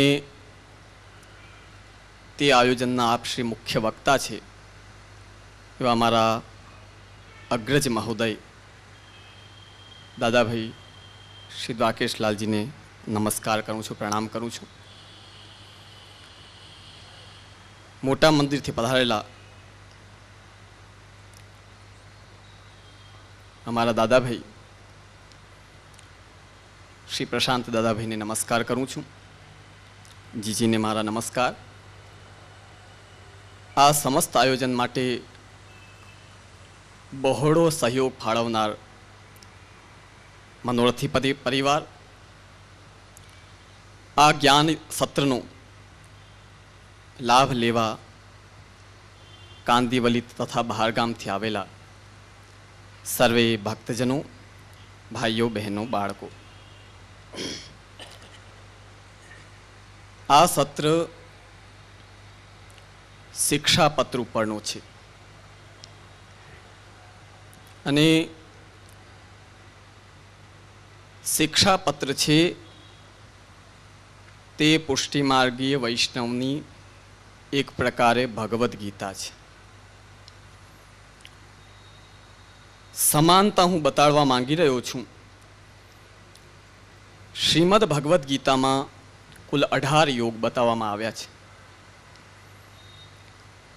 અને સૌથી પ્રથમ યોગ કયો છે ખબર છે? અર્જુન વિષાદ યોગો નામ. ભગવદ્ ગીતાની શરૂઆત વિષાદથી થાય છે. અર્જુન બહુ સ્પષ્ટપણે વે પથુશ્ચ શરીરે મે રોમ હર્ષશ્ચ જાયતે ગાંડીવમ સંસ્કૃતે હસ્તાત્મક ચૈવ પરિદહ્યતે ન ચ શક્નોમ્યવસ્થાતુમ ભ્રમતીવ ચ મે મનઃ. સાફ સાફ ભગવાનને કહ્યું છે અર્જુન, મારા ગાજા વાજા એટલા ગવાય છે આખી દુનિયામાં, પણ ભગવાન આજે અહીં ઊભા મારી સ્થિતિ એવી છે કે મારો એક એક અંગ ધ્રુજી રહ્યો છે, મારા રૂવાટા ઊભા થઈ રહ્યા છે. ગાંડીવ જેવો ધનુષ કે જેની એક ટંકારથી સારા સારા યોદ્ધાઓ રણ છોડીને ભાગી જાય, એ જ ગાંડીવ મારા હાથથી પડી રહ્યો છે. કથનનો તાત્પર્ય, અર્જુનને વિષાદ થાય છે, એ વિષાદને મટાડી પોતાના ધર્મનો એટલે કે રાજધર્મનું શિક્ષણ આપ્યું છે ભગવાન. સર્વ કરતા ભગવાન છે તેમ બતાવ્યું છે. આને શિક્ષાપત્ર સાથે હું એટલે એની સમાનતા કરી રહ્યો છું કે શિક્ષાપત્ર શ્રી હરિરાયજીએ કૃપા કરીને પોતાના નાના ભાઈ ગોપેશ્વરજીના વહુજી લીલા કરવાના હતા, અને સેવામાં પડનાર વિષાદ એટલે કે દુઃખ તેને દૂર કરવા માટે આખો શિક્ષાપત્ર આપે લખ્યો છે. એટલે આ શિક્ષાપત્ર પ્રત્યેક પુષ્ટિમાર્ગી વૈષ્ણવની ભગવદ્ ગીતા જ છે. અનેક પ્રકારના દરેક શિક્ષાપત્રમાં અનેક પ્રકારથી શિક્ષા આપી છે. અને દીનતા એ છે, વચ્ચે વચ્ચે આપ આજ્ઞા કરે છે કે મેં મારા ઢંગથી તમને બધો સિદ્ધાંત બતાડ્યો છે, તમારો દુઃખ દૂર થશે જ એવો મને વિશ્વાસ છે, જો તમે પ્રભુ ઉપર અતૂટ આસ્થા રાખશો તો. તો આજે ભગવદ્ ગીતા સમાન બૃહદ શિક્ષાપત્ર તેના ઉપર આજે વચનામૃત થઈ રહ્યા છે. આદરણીય દાદાએ ખૂબ જ સરળ અને લોકોપભોગ્ય ભાષામાં તમને હમણાં ઘણું બધું સમજાવ્યું. પણ આજના સમયમાં આ શિક્ષાપત્ર જે વૈષ્ણવ સમાજ માટે એક મોટો વિષાદ અને મોટો દુઃખ આવીને પડ્યો છે, તે શ્રી હરિરાય મહાપ્રભુની કૃપાથી દૂર કરે આ સત્ર પછી, એવી હું શ્રી પ્રભુના ચરણારવિંદમાં વિનંતી કરું છું. અને એ કયો દુઃખ છે? જો ધ્યાન દેશો તો ખ્યાલ આવશે. વર્ષોથી તમે જે પરંપરાઓને ડામાડોલ થયા વગર નભાવી રહ્યા છો. કઈ પરંપરા? બ્રહ્મ સંબંધ ગ્રહણ કરવું, બે કંઠી ધારણ કરવી, તિલક ધારણ કરવું, ગુરુદેવને વિનંતી કરીને ઘરે ઠાકુરજી પધરાવવા, ઘરે ઠાકુરજીની સેવા કરવી, અને ગુરુ ઘરે જઈને ગુરુના મંદિરમાં ગુરુના પ્રભુની પણ જે થઈ શકે તે સેવા કરવી. આ વર્ષોની આપણી પરંપરા ચાલી રહી છે. આ કોઈ આજની પરંપરા નથી. તમે જો વિચાર કરો તો ખ્યાલ આવશે. તમારી પેઢીઓની પેઢીઓ આ સેવા કરી ચૂકી છે. અમારી પેઢીઓની પેઢીઓ આ સેવા તમારી લઈ ચૂકી છે. ત્યારે આજે વૈષ્ણવ સમાજ સામે મોટામાં મોટો વિષાદ શું છે? તો એ છે કે આજકાલ એવો ઉપદેશ દેવામાં આવે છે કે ગુરુ ગ્રહે કે ગુરુના મંદિરે ન જવાય. મંદિર પરંપરા પુષ્ટિ માર્ગમાં છે જ નહીં. ઘરમાં ઠાકુરજીની સેવા પોતાના દ્રવ્યથી, પોતાના શરીરથી, પોતાના ઘરમાં જે સેવા કરો તે જ પુષ્ટિ માર્ગીય સેવા છે. બાકી બધા ગપ્પા છે. આજ અહીં બેઠેલા હું બધાને પૂછવા માંગુ છું, બોલો તમારો મન વારંવાર બે વસ્તુથી ભટકાતો નથી? તમારા વિચારો શું કહે છે? હું તમારી જ હવે કેસેટ બોલું છું, સાંભળજો. કે અમે ફલાણા બાવાશ્રીના પ્રવચનમાં ગયા તો એ આજ્ઞા કરતા હતા કે મંદિરમાં ન જવાય. પછી એના બીજા રવિવારે બીજા બાવાશ્રીના પ્રવચન સાંભળવા ગયા તો એ આજ્ઞા કરે કે અહીં આવો અને ઠાકુરજીને લાડ લડાવો. વૈષ્ણવ અમને પૂછે કે અમારે કરવું શું? તો તેમના માટે જવાબ છે, જે વર્ષોથી ચાલતો આવી રહ્યો છે, જે અક્ષુણ્ણ પરંપરા છે કે જે તમે કરી રહ્યા છો, તેને કંઈ બંધ કરવાની જરૂર નથી. કારણ કે જે લોકો કહે છે કે આ ન કરવું જોઈએ કે ન જવું જોઈએ, સિદ્ધ કરવાનું કામ તે લોકોનું છે, આપણી જવાબદારી નથી. આપણે તો જે આપણા બાપ દાદાઓ કર્યું એ ટ્રેક ઉપર દોડો સીધા. કારણ કે આ ટ્રેક કેવો છે ખબર છે? ટ્રેન રેલવે સ્ટેશન હોય ને, 4-5 ટ્રેક હોય. એમાંથી જો ભૂલથી ઓલા બંધ ટ્રેકમાં ગાડી ચડી જાય તો આગળ જઈને રૂંધાવું પડે. હમણાં બતાવવામાં આવતો જો આ ટ્રેક છે એ બંધ ટ્રેક છે. તેમાં જાઓ તો સમજીને જાજો, આગળ જઈને તમારી ગાડી બંધ થઈ જવાની છે. અને જે આવું કહેવાવાળા છે એની ગાડી બંધ થઈ ગઈ છે હમણાં, બોલ. તો કથનનો તાત્પર્ય કે તમે જે પરંપરામાં ચાલી રહ્યા છો તેને કાંઈ તેના ઉપર કોઈ શંકા નથી. કારણ કે જે દિવસે પૂર્ણમલ ક્ષત્રિયની સેવાથી, મહાપ્રભુજીની સેવાથી નહીં, પૂર્ણમલ ક્ષત્રિયની સેવાથી જ્યારે શ્રીનાથજીનો મંદિર બાંધીને શ્રીનાથજીને પાટે બેસાડ્યા અને પાટોત્સવ કર્યો મહાપ્રભુજીએ, તે જ દિવસથી પુષ્ટિ માર્ગમાં મંદિરની પરંપરા સિદ્ધાંતતઃ સિદ્ધ અને સ્થાપિત થઈ ગઈ. હવે મંદિર ન કહેવાવાળા છે એની જવાબદારી છે કે ઊંધે માથે શીર્ષાસન કરીને સિદ્ધ કરો વિદ્વાનોની વચ્ચે કે આ મંદિર પરંપરા ખોટી છે. અમારી તો પરંપરા બરાબર મહાપ્રભુજીએ સ્થાપિત કરી છે ને હમણાં સુધી ચાલે છે. હવે તમારે શીર્ષાસન કરવાનું છે કે આ પરંપરા ખોટી છે. આ વિષાદ જે વૈષ્ણવ સમાજમાં છે. બીજો કે ગોસ્વામી બાલક પોતાના વૈષ્ણવ ભક્ત પાસેથી યત કિંચિત સેવા લઈને ઠાકુરજીને, જેમ દાદાભાઈએ હમણાં કહ્યું, રાજભોગ કે જે કંઈ મનોરથ કરાવે, એના માટે શબ્દો વાપરવામાં આવે કે આ ભાડુતી સેવા છે. જોજો શું શબ્દો વાપરવામાં આવે? ભાડુતી સેવા. હું પૂછવા માંગુ છું, બ્રહ્મ સંબંધમાં વૈષ્ણવને તમે એટલે કે ગોસ્વામી બાળકો પોતાના ઠાકોરજી સામે જે કાંઈ બોલાવે છે એ શું બોલાવે છે? એ કહો. એ બોલાવે છે, હે પ્રભુ, હું, મારી પત્ની, મારો પુત્ર, મારું ઘર, મારું બાર, મારું ધન, મારું આલોક ને પરલોક, હું બધું આપના ચરણમાં સમર્પિત કરું છું. આ શું છે ખબર છે? આ પ્રતિજ્ઞા છે. એટલે પુરુષોત્તમજી આજ્ઞા કરે છે, શાસ્ત્રે નિવેદનમ દાનમ અર્પણમ ત્રિવિધમ સ્મૃતમ દાનમ સ્વકીયતા ત્યાગ નિવેદનમ સમુદ્દેશ્ય દ્રવ્યસ્ય જ્ઞાપનમ મતમ દાનમ સ્વકીયતા ત્યાગ પરસ્વાપાદનમ વિધે અર્પણમ સ્વામી ભોગ્યસ્ય સ્વામીને જ્ઞાપનમ મતમ.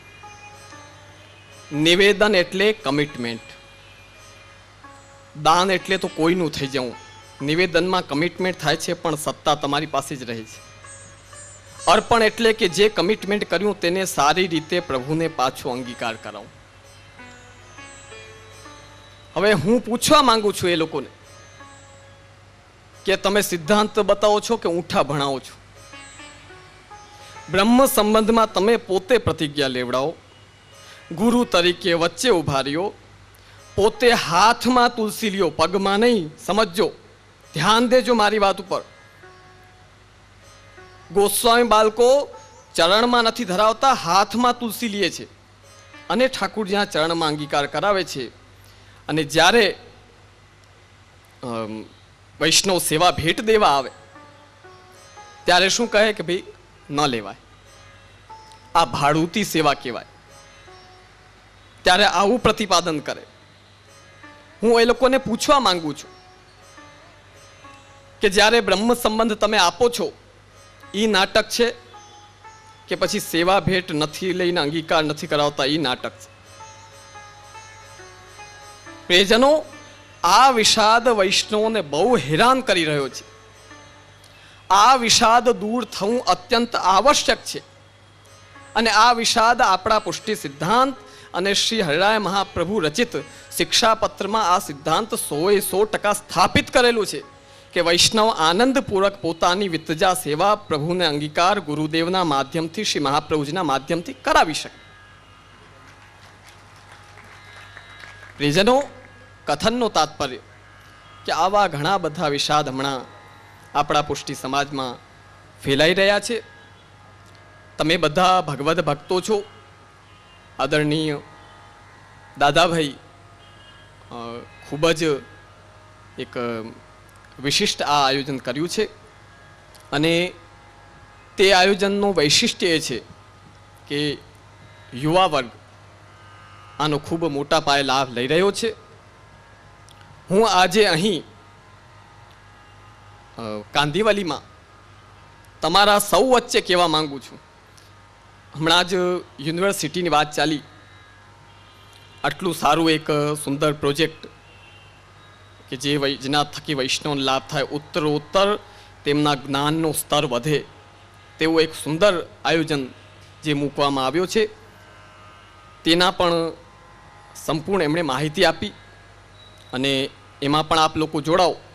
પણ આજના દિવસે હું એ કહેવા માંગુ છું કે આજના સમયમાં જે આપ લોકો આ બધા અસમંજસમાં છો, હું જામનગર વિરાજમાન મારા પિતૃચરણ શ્રી હરિરાયજી મહારાજ વતી સ્પષ્ટ આ સભામાં કહેવા માંગુ છું કે જે કાંઈ આ વિવાદ છે તેનો તમને જો યોગ્ય શાસ્ત્રોક્ત ખુલાસો જોતો હોય તો જેમણે આ વિવાદ ઉઠાવેલો છે એમને આજની તારીખે પણ વિદ્વાનોની સભાની વચ્ચે એક ખુલ્લો ચેલેન્જ, ખુલ્લો આમંત્રણ છે કે આવો અને વૈષ્ણવનો આ વિવાદ શાસ્ત્રોક્ત પ્રમાણ સાથે મટાવો. અને આ માટે જ અમારો જન્મ છે. અમારો જન્મ ખાલી કોરે કોરા આશીર્વાદ દેવા માટે નથી, તમને સાચો સિદ્ધાંત, સાચો રસ્તો બતાડવા માટે જ છે. બસ શ્રી દ્વારકાધીશ પ્રભુની કૃપાથી આ જે હમણાં પુષ્ટિ માર્ગમાં પ્રવાદ બહુ મોટા પ્રમાણમાં ચાલી રહ્યો છે, તે શ્રી દ્વારકાધીશ પ્રભુ કૃપા કરીને વિદ્વાનોની ચર્ચા સાથે વૈષ્ણવ સમાજને યોગ્ય અને ઉપદેશક જ્ઞાન અને સાચું જ્ઞાન મળે તેવી કૃપા કરે અને આ વસ્તુ, આ વિષાદ વૈષ્ણવોના મનમાંથી દૂર થાય અને સ્વસ્થતાપૂર્વક, હકીકત કહેજો, અહીં બેસેલા વૈષ્ણવોને કેટલી શંકામાં તમે સેવા કરો છો. તમારા વડીલો, અમારા વડીલો તો એવી આનંદથી કરી, ક્યાંય કોઈ શંકા નહીં. તમારે તો અહીં જશું તો આ થઈ જશે ને ત્યાં જશું તો તે થઈ જશે. અરે અજ્ઞશ્ચ અશ્રદ્ધાનશ્ચ સંશયાત્મા વિનશ્યતિ, સ્પષ્ટ કહે છે ભગવદ્ ગીતા. તો પ્રિયજનો, કથનનું તાત્પર્ય કે મહાપ્રભુજી કૃપા કરે અને યોગ્ય જ્ઞાનનો દીપ પ્રજ્વલિત થાય. મારા પિતૃચરણ 24 કલાક, અડધી રાતે કોઈ જો આ ખુલાસો ને આ વિષાદ સમાજમાંથી મળતો હોય તો તે માટે 24 કલાકમાં કહો ત્યારે હાજર છે. તો આજે જે આ સુંદર સત્રનું આયોજન કરવામાં આવ્યો છે અને આદરણીય પૂજ્ય દાદા ખૂબ જ એવી સુંદર ભાષામાં આપને લાભ દઈ રહ્યા છે. આપ સમસ્ત દિવસ એ લાભ પ્રાપ્ત કરો અને કૃતકૃત્ય બનો તેવી પ્રભુના ચરણોમાં વિનંતી કરી હું મારા વક્તવ્યને વિરામ આપું છું. ધન્યવાદ.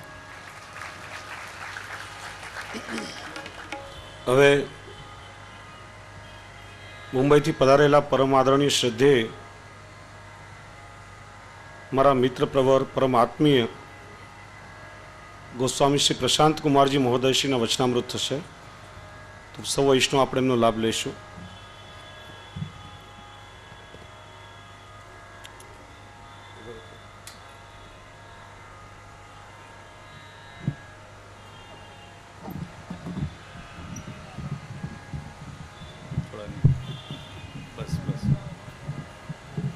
ऐसे करो थोड़ा.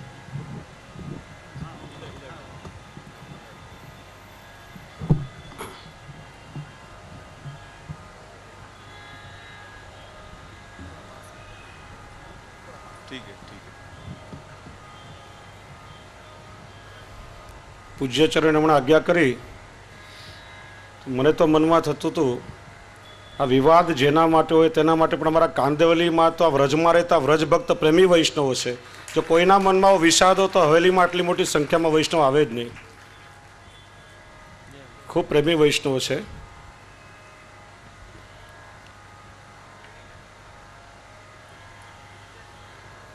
અને મને તો વિશ્વાસ છે કે પેઢીઓની પેઢીઓ વૈષ્ણવની આ રીતે ઠાકોરજીની સન્મુખ રહેશે.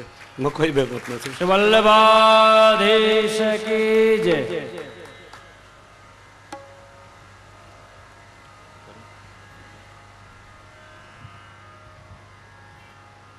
प्राकृत धर्मानाश्रयम् अप्राकृत निखिल धर्म रूपमिति निगम प्रतिपाद्यम यत्तच्छुद्धम साकृति स्तौमि.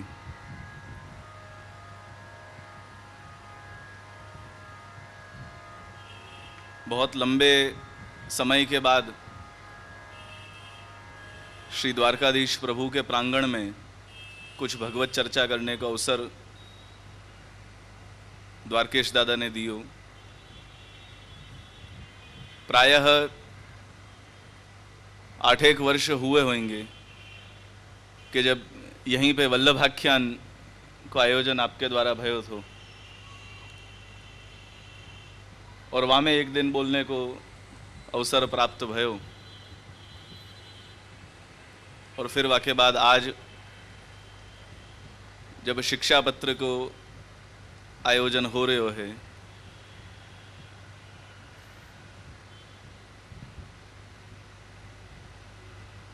शिक्षा पत्र किन परिस्थिति में लिखायो गयो, क्यों लिखियो गयो, ये सब प्रायः आप लोग जानो ही हो और दादा ने भी खूब विस्तार पूर्वक या के विषय में आप लोग उनको कहो होएगो. सो पुनरावृत्ति करने की आवश्यकता मुझको लग नहीं रही है।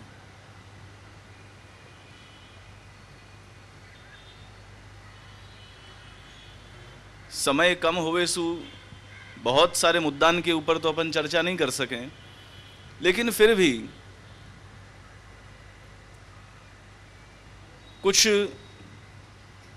मुख्यांश यदि अपन लेवें, जैसे हाइलाइट्स जो हुए हैं, तो या अलौकिक ग्रंथ के जो हाइलाइट्स हैं, मुख्यांश, ऐसे कुछ बिंदुन को अपन स्पर्श करें और वाकु अपन समझने की चेष्टा करें।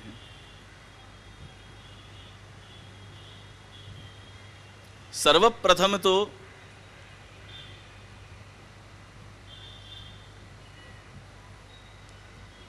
अपन ये जाने हैं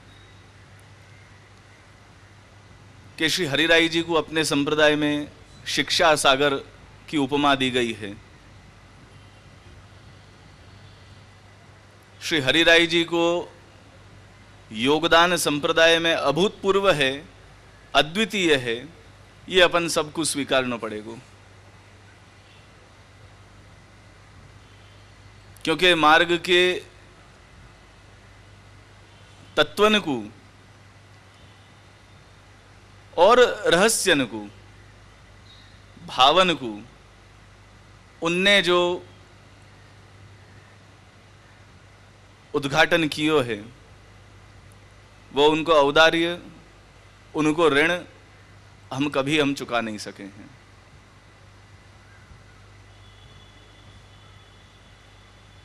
शिक्षा पत्र में जैसो या ग्रंथ को नाम है, पुष्टि मार्गीय वैष्णवन को शिक्षा दी गई है, कर्तव्य बोध करायो गयो है। जीवन कैसे जीनो, एक पुष्टि मार्गीय वैष्णव की लाइफस्टाइल कैसी होनी चाहिए, वाको उपदेश दियो गयो है। साथ साथ इंग्लिश में जैसे कि हमें डूज एंड डोंट्स, क्या हमको करना चाहिए और क्या हमको नहीं करना चाहिए, ये बात को भी सम्यक रूप से ज्ञान या ग्रंथ में दियो गयो है। तो एक प्रकार से हम कह सकें कि शिक्षा पत्र हमारो मार्गदर्शक है, पथ प्रदर्शक है। और यही कारण है कि इतने वर्षन सु 3-4 शताब्दियां बीत गई हैं, आज भी प्रत्येक वैष्णव के घर में नियम सु शिक्षा पत्र को पाठ होवे है। वो या के लिए कि हमको हमारे कर्तव्यन को बोध ये ग्रंथ हमको करावे है। अनेक बातें बताई गई हैं, लेकिन वाको स्वारस्य एक हाइलाइट्स के रूप में कुछ 4-5 मुद्दान पे अपन चर्चा करेंगे। वहां में सर्वप्रथम ये कि श्री हरिराय महाप्रभु ने अत्यधिक भार सत्संग के ऊपर दियो है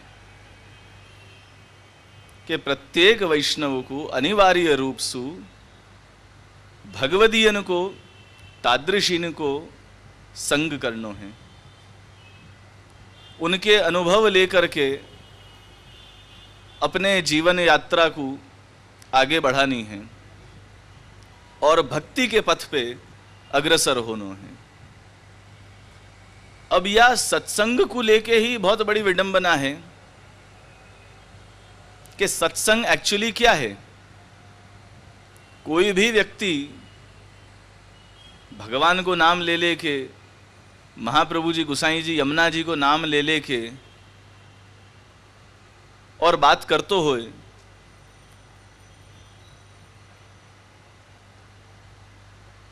लेकिन वाकई बात में सच्चाई कितनी है, वाकई बातन में गहराई कितनी है, ये परख हमको होनी चाहिए। यदि वो परख अपन में नहीं होए तो फिर हम वाकई बातन में आके बरगला जावे। तो सत्संग भी कौन सो संग सत्संग है, और कौन सो संग दुस्संग है या की पहचान आपको पैदा करनी पड़ेगी।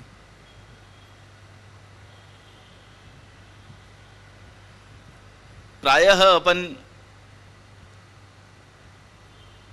श्रद्धावान हैं, भक्तिवान हैं, भगवद गुणानुवाद सुनने को हमको अत्यधिक रस होवे है, आनंदवा में आवे है। लेकिन पहले तो ऐसे होतो थो कि यत्र तत्र जहाँ भागवत की कथाएं हो रही हैं, जहाँ कोई भी संत महात्मान के विद्वानन के प्रवचन को आयोजन हो रहा है, वहाँ हम उन पंडालन में जाकर के बैठते। और अब सैटेलाइट के माध्यम से विश्व में कहीं पे भी कोई भी प्रकार को आयोजन हो रहा है, वो हम घर बैठे चैनलन पे देखे हैं। वहाँ में बहुत से हमारे वैष्णव भाई बहनन की आदत है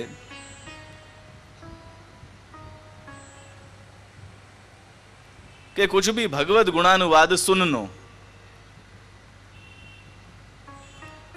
तो कई लोगन के घरन में भी हमारी पधरामणी हो तो हमने देखो है कि रसोई में भी एक छोटो टीवी, आजकल तो वो फ्लैट स्क्रीन भी आ गए हैं, तो बहुत ज़्यादा जगह भी नहीं घेरे, एक आध खूणा में कहीं कैबिनेट में कहीं लगा दें तो भी वाको आनंद ले सकें। तो ऐसे सुबह रसोई करते जाएं और टीवी सुबह 8 बजे को एक फलाने बापा को सत्र चल रहा है, 9 बजे ढिकणे महाराज को एक सत्र है, 10:30 बजे फलाने बाबा जो है कुछ बोल रहे हैं। सबको सुनने में आपत्ति नहीं है, लेकिन सबसे पहले आप ये विचार करो कि अपने आचार्य चरण के जो सिद्धांत हैं, उन सिद्धांतन को अपन ने हृदय आरूढ़ कियो है कि नहीं। अब वो एक कथाकार हैं, बहुत विद्वान हैं, बहुत प्रसिद्ध हैं, और महाप्रभु जी की दुहाई ले रहे हैं उनकी कथा में। अभी 10-15 दिन पहले ही मैंने सुनी, और महाप्रभु जी की दुहाई ले लेके पंडाल में हजारन की संख्या में जनता बैठी है। दुर्भाग्य से वहाँ में पुष्टि मार्गीय वैष्णव जनता ज्यादा है, और खुले छूट से वो कह रहे है, वो जगत को मिथ्या बता रहे है। अब ये सिद्धांत सुनने के लिए अपनी जनता बैठी है, और थोड़ी थोड़ी देर में वो नींद में से जगाने के लिए ऐसे गोवर्धन नाथ की जय, वल्लभाधीश की जय, ऐसे हाथ ऊंचे कर करके जो है वो जयकार करा में, वल्लभाधीश की जय। अब वल्लभाधीश की जय बोल रहे हो और जगत को मिथ्या बोल रहे हो।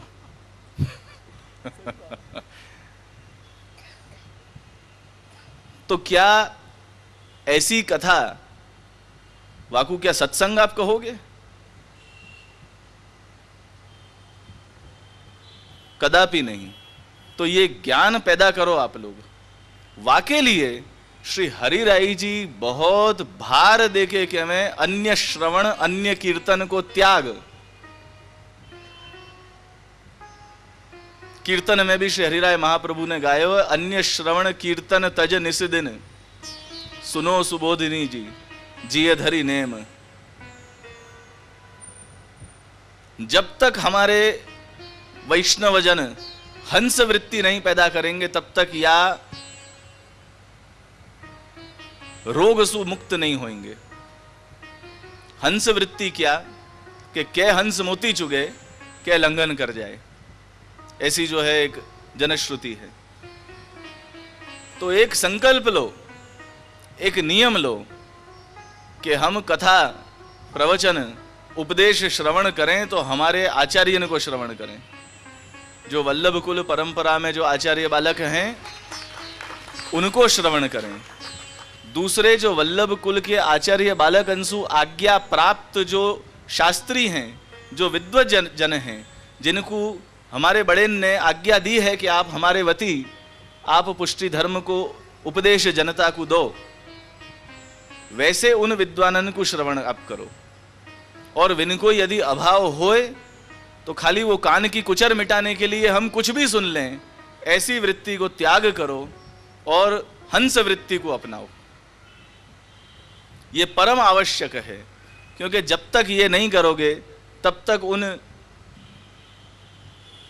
अपसिद्धांतियन के जो गैर मार्ग पे अपने को ले जा रहे हैं, उनकी बातन में आके आप भ्रांत होने ही वाले हो। वाको एक बहुत दृष्टांत मैं आपको दूं, ये मैं उन लोगों की बात कर रहा हूं, अपनो सिद्धांत नहीं है।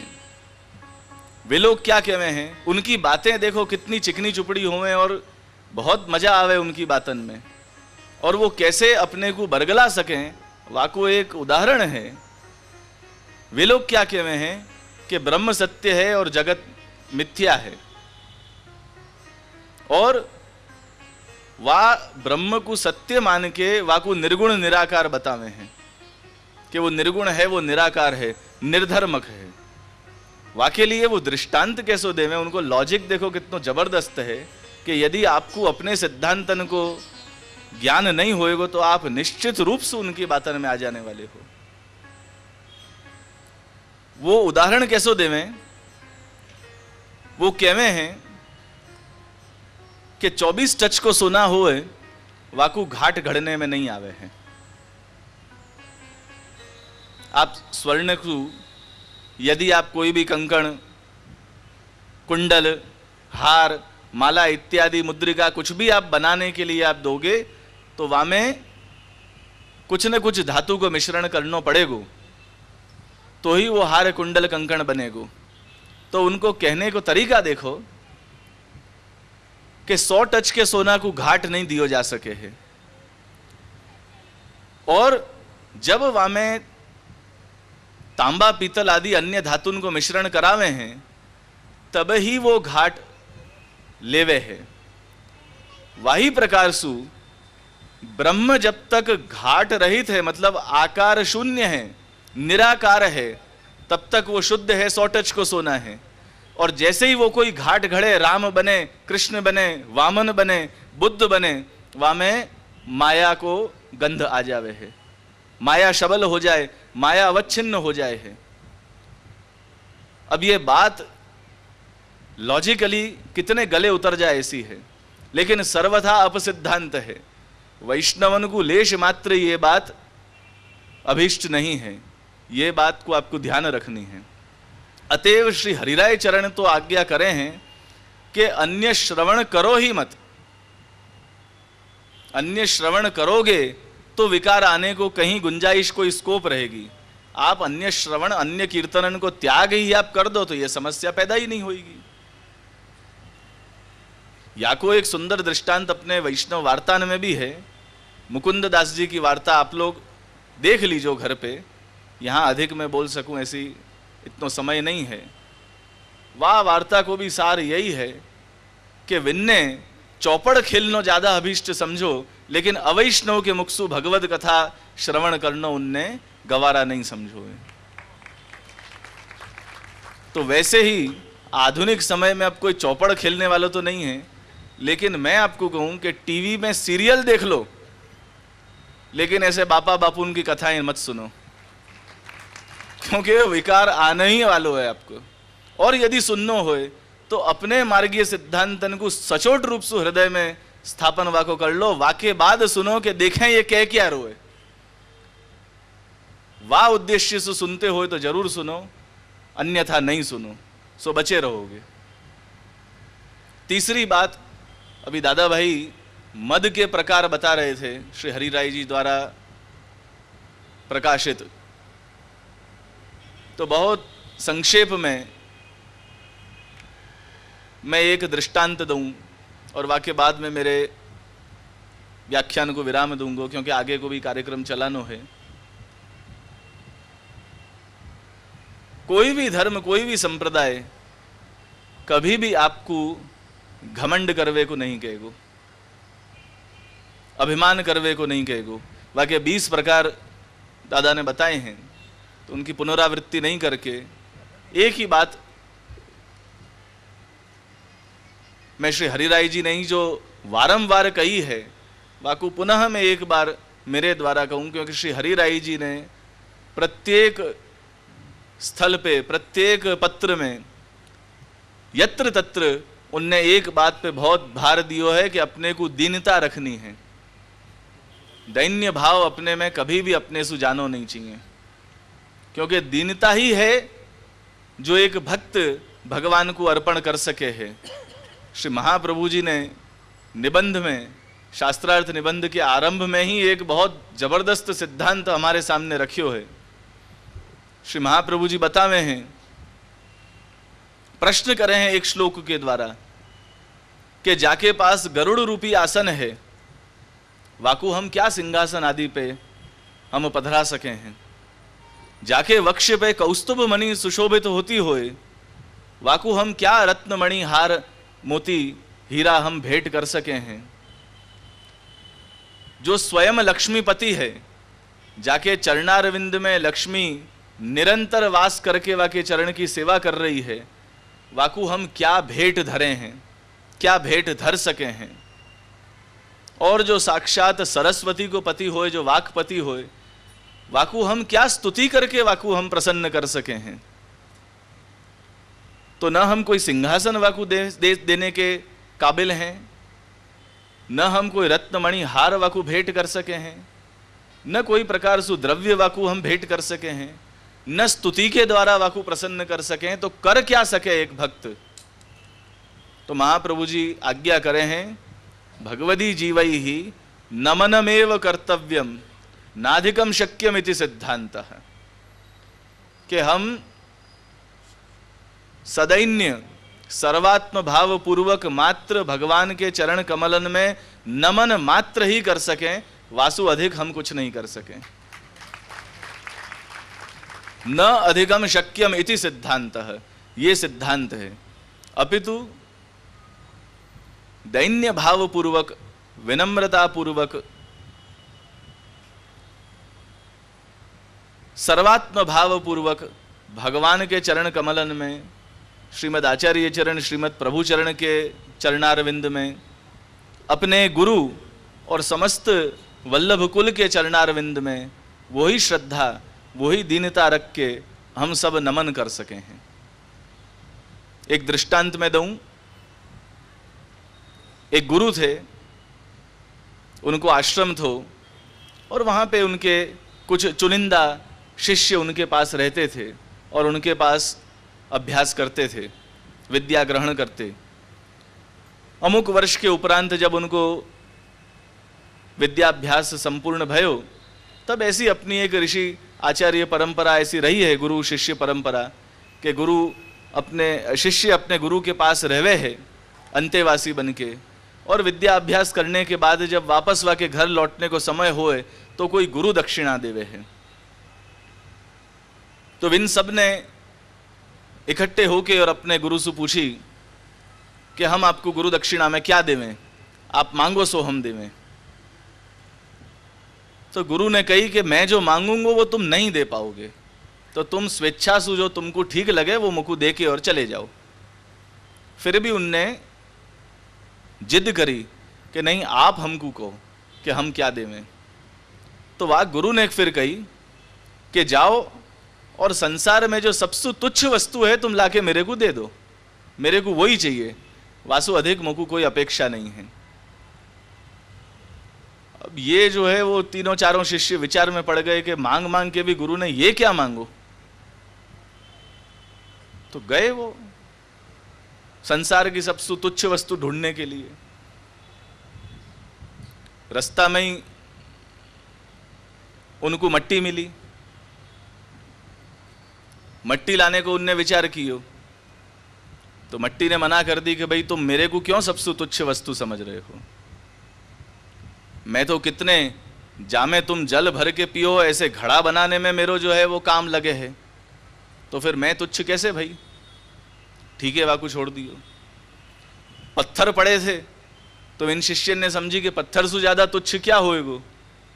तो जैसे ही पत्थर को उठाने गए, पत्थर ने कही कि मैं सबसे तुच्छ कैसे हूं, मैं हूं तो ही तो तुम्हारे भवन तुम्हारे घर बन रहे हैं, मेरे बिना तुम रहो काहे में। बोले ठीक है, तुम भी तुच्छ नहीं हो।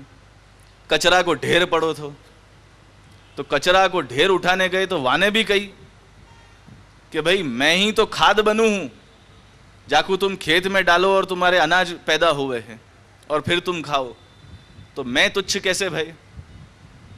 हार के वो सारे शिष्य जो हैं वो अपने गुरु के पास आए और हाथ जोड़ के और विनय कही कि महाराज, बोले हमको तो या दुनिया में कोई भी ऐसी तुच्छ वस्तु नहीं मिली जो हम आपको अर्पण कर सकें, आप हमारे भावना को ही स्वीकार करो। गुरु प्रसन्न भये और उनने कही कि तुम्हारे मद को, तुम्हारे अहंकार को अब तुमने मेरे को दे दियो है, अब तुम जाओ। तो वही प्रकार से मैं निवेदन करूं, अनुरोध करूं कि या सभा मंडप में भी बैठे जितने रसिक श्रोतागण हैं और ये चैनल के माध्यम से भी जो अपने घरन में बैठ के भी जो या सत्र को लाभ ले रहे हैं, ये शिक्षा पत्र श्रवण करने के बाद सबसे पहलो कार्य वो यही करें कि अपने हर प्रकार के मद, अभिमान, अहंकार उनको वहीं गुरुदेव के चरणारविंद में समर्पित कर देवें और विशुद्ध निर्मल हृदय और पवित्र मन रख के श्रीमद आचार्य चरण की सेवा, अपने अपने सेव्य स्वरूप प्रभु की सेवा और अपने गुरु की सेवा वो सर्वात्म भाव से करें। बस इतना ही मैं आज कहना चाहूँगा। और पुनः एक बार मैं अपने श्रद्धा सुमन द्वारकेश दादा को अर्पित करूँ हूँ और परम आदरणीय परम श्रद्धेय श्री काका जी मेरे पिता तुल्य हैं। खूब स्नेह इनको रहो है बचपन से अभी तक और भविष्य में भी रहेगो। उनके आशीर्वाद, उनके स्नेह, उनकी कृपा निरंतर हमको प्राप्त रही है। कुछ वर्षन में अभी अस्वस्थता के कारण इतने उनको पधारना नहीं हो रहा है, लेकिन जब आप पधारते थे तब वो दिन भी हमको याद हैं कि हम घर में दोपहर को होते, आप बिना कहे अपनो घर समझ के पधारते और हमारे नीचे काका जी के नीचे से तकिया लेके और बाजू में रख के आप विश्राम कर ले। श्री वल्लभाधीश ऐसो स्नेह, ऐसी कृपा निरंतर बनी रहे, वही आपसे प्रार्थना है। और पुनः श्री द्वारकाधीश प्रभु के प्रांगण में आज भगवत चर्चा करने का अवसर मिलो। वाको में द्वारकेश दादा से आभार व्यक्त करूं कि आपने कृपा करके स्नेह रख के आज्ञा करी और मुझको बुलायो। ये आपको प्रेम है और निरंतर ऐसो प्रेम बन्यो रहे, ऐसी आशा रख के मैं मेरे वचनामृत को विराम दूं। बोलिए श्री गोवर्धन नाथ की, श्री द्वारिकाधीश की, श्याम सुंदर श्री यमुने महारानी की, श्री वल्लभाधीश की, श्री गुसाई जी परम दयाल की, श्री हरिराय महाप्रभु की। वैष्णवो, श्री वल्लभनी आरती थाय એ પહેલા પરમ ભગવદી શ્રી વિનોદભાઈ ગોરડિયા, ખૂબ અગ્રગણ્ય વૈષ્ણવ, શ્રી નટુભાઈ સંઘવી, અમારા દાદાજીના કૃપાપાત્ર શ્રી નરેન્દ્રભાઈ કાટકોરિયા, પરમ ભગવદી દક્ષાબેન દત્તાણી અને કાંદિવલીના જ પરમ ભગવદી અજયભાઈ ખત્રી કે જેમના જબ્બા ઠેઠ મુંબઈથી અમેરિકા સુધી લોકપ્રિય બન્યા છે। આ બધા વૈષ્ણવો પૂજ્ય દાદાશ્રી પાસે આવશે અને આશીર્વાદમાં ઉપરણા પ્રાપ્ત કરશે।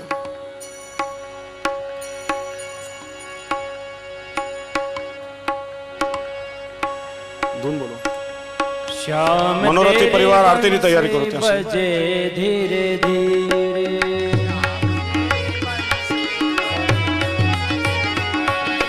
श्याम तेरी बंसी बजे धीरे धीरे,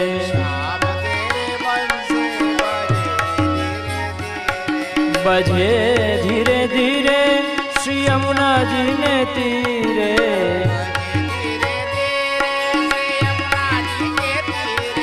बजे धीरे धीरे श्री यमुना जी ने तीरे,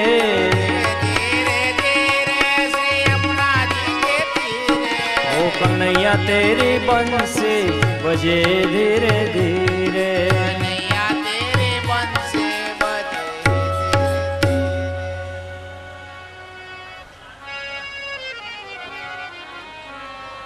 વિનોદભાઈ, ચલો આરતીનું ગાન કરીએ સાથે મળી। વિનોદભાઈ, નરેન્દ્રભાઈ, દક્ષાબેન, નટુભાઈ સંઘવી પૂજ્ય દાદાશ્રી પાસે આવીને ઉપરણા મેળવે. અહીં આરતી આ બાજુથી આવો, આ બાજુથી અહીં આરતીનો ક્રમ ચાલુ રહેશે. आरती वल्लभ वर की कीजे अपनो जन्म सफल कर लीजे आरती वल्लभ वर के कीजे अपनो जन्म सफल कर देवी जन के कारण आए साथ श्री गोवर्धन नाथ को लाए आरती वल्लभ वर के कीजे अपनो जन्म सफल कर लीजे आरती वल्लभ वर के कीजे अपनो जन्म सफल कर श्री भागवत मर्म समझायो लीला रस भूतल प्रगटायो आरती वल्लभ वर के कीजे अपनो जन्म सफल कर लीजे आरती वल्लभ वर के कीजे अपनो जन्म सफल कर निज जन के सब दोष मिटाए सबको ब्रह्म सबोध कराए आरती वल्लभ वर के कीजे अपनो जन्म सफल कर लीजे आरती वल्लभ वर के कीजे अपनो जन्म सफल कर सेवा रीत प्रीत सिखलाए पुष्टि मार्ग की ज्योत जलाए आरती वल्लभ वर के कीजे अपनो जन्म सफल कर लीजे आरती वल्लभ वर के कीजे अपनो जन्म सफल कर अब तो इतनी करुणा कीजे वल्लभ अपनी शरण में लीजे शरण में लीजे शरण में लीजे आरती वल्लभ वर के कीजे अपनो जन्म सफल कर लीजे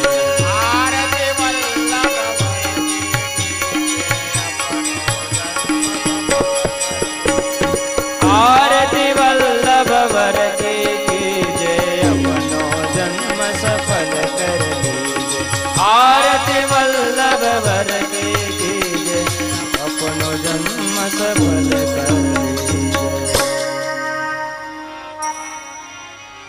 બોલીએ શ્રી દ્વારિકાધીશ. ईश की થોડી જ વારમાં નિકુંજ નાયક શ્રી દ્વારકાધીશ પ્રભુના પુષ્પ આરતી લેવાની નહીં.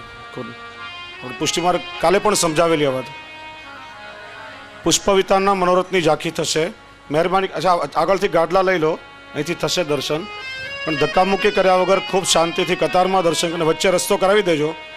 પૂજ્ય દાદાશ્રીને બાળકો હમણાં ત્યાં પધારશે. વોલેન્ટિયર અહીંથી દરવાજા સુધી વચ્ચે રસ્તો કરાવી દેજો.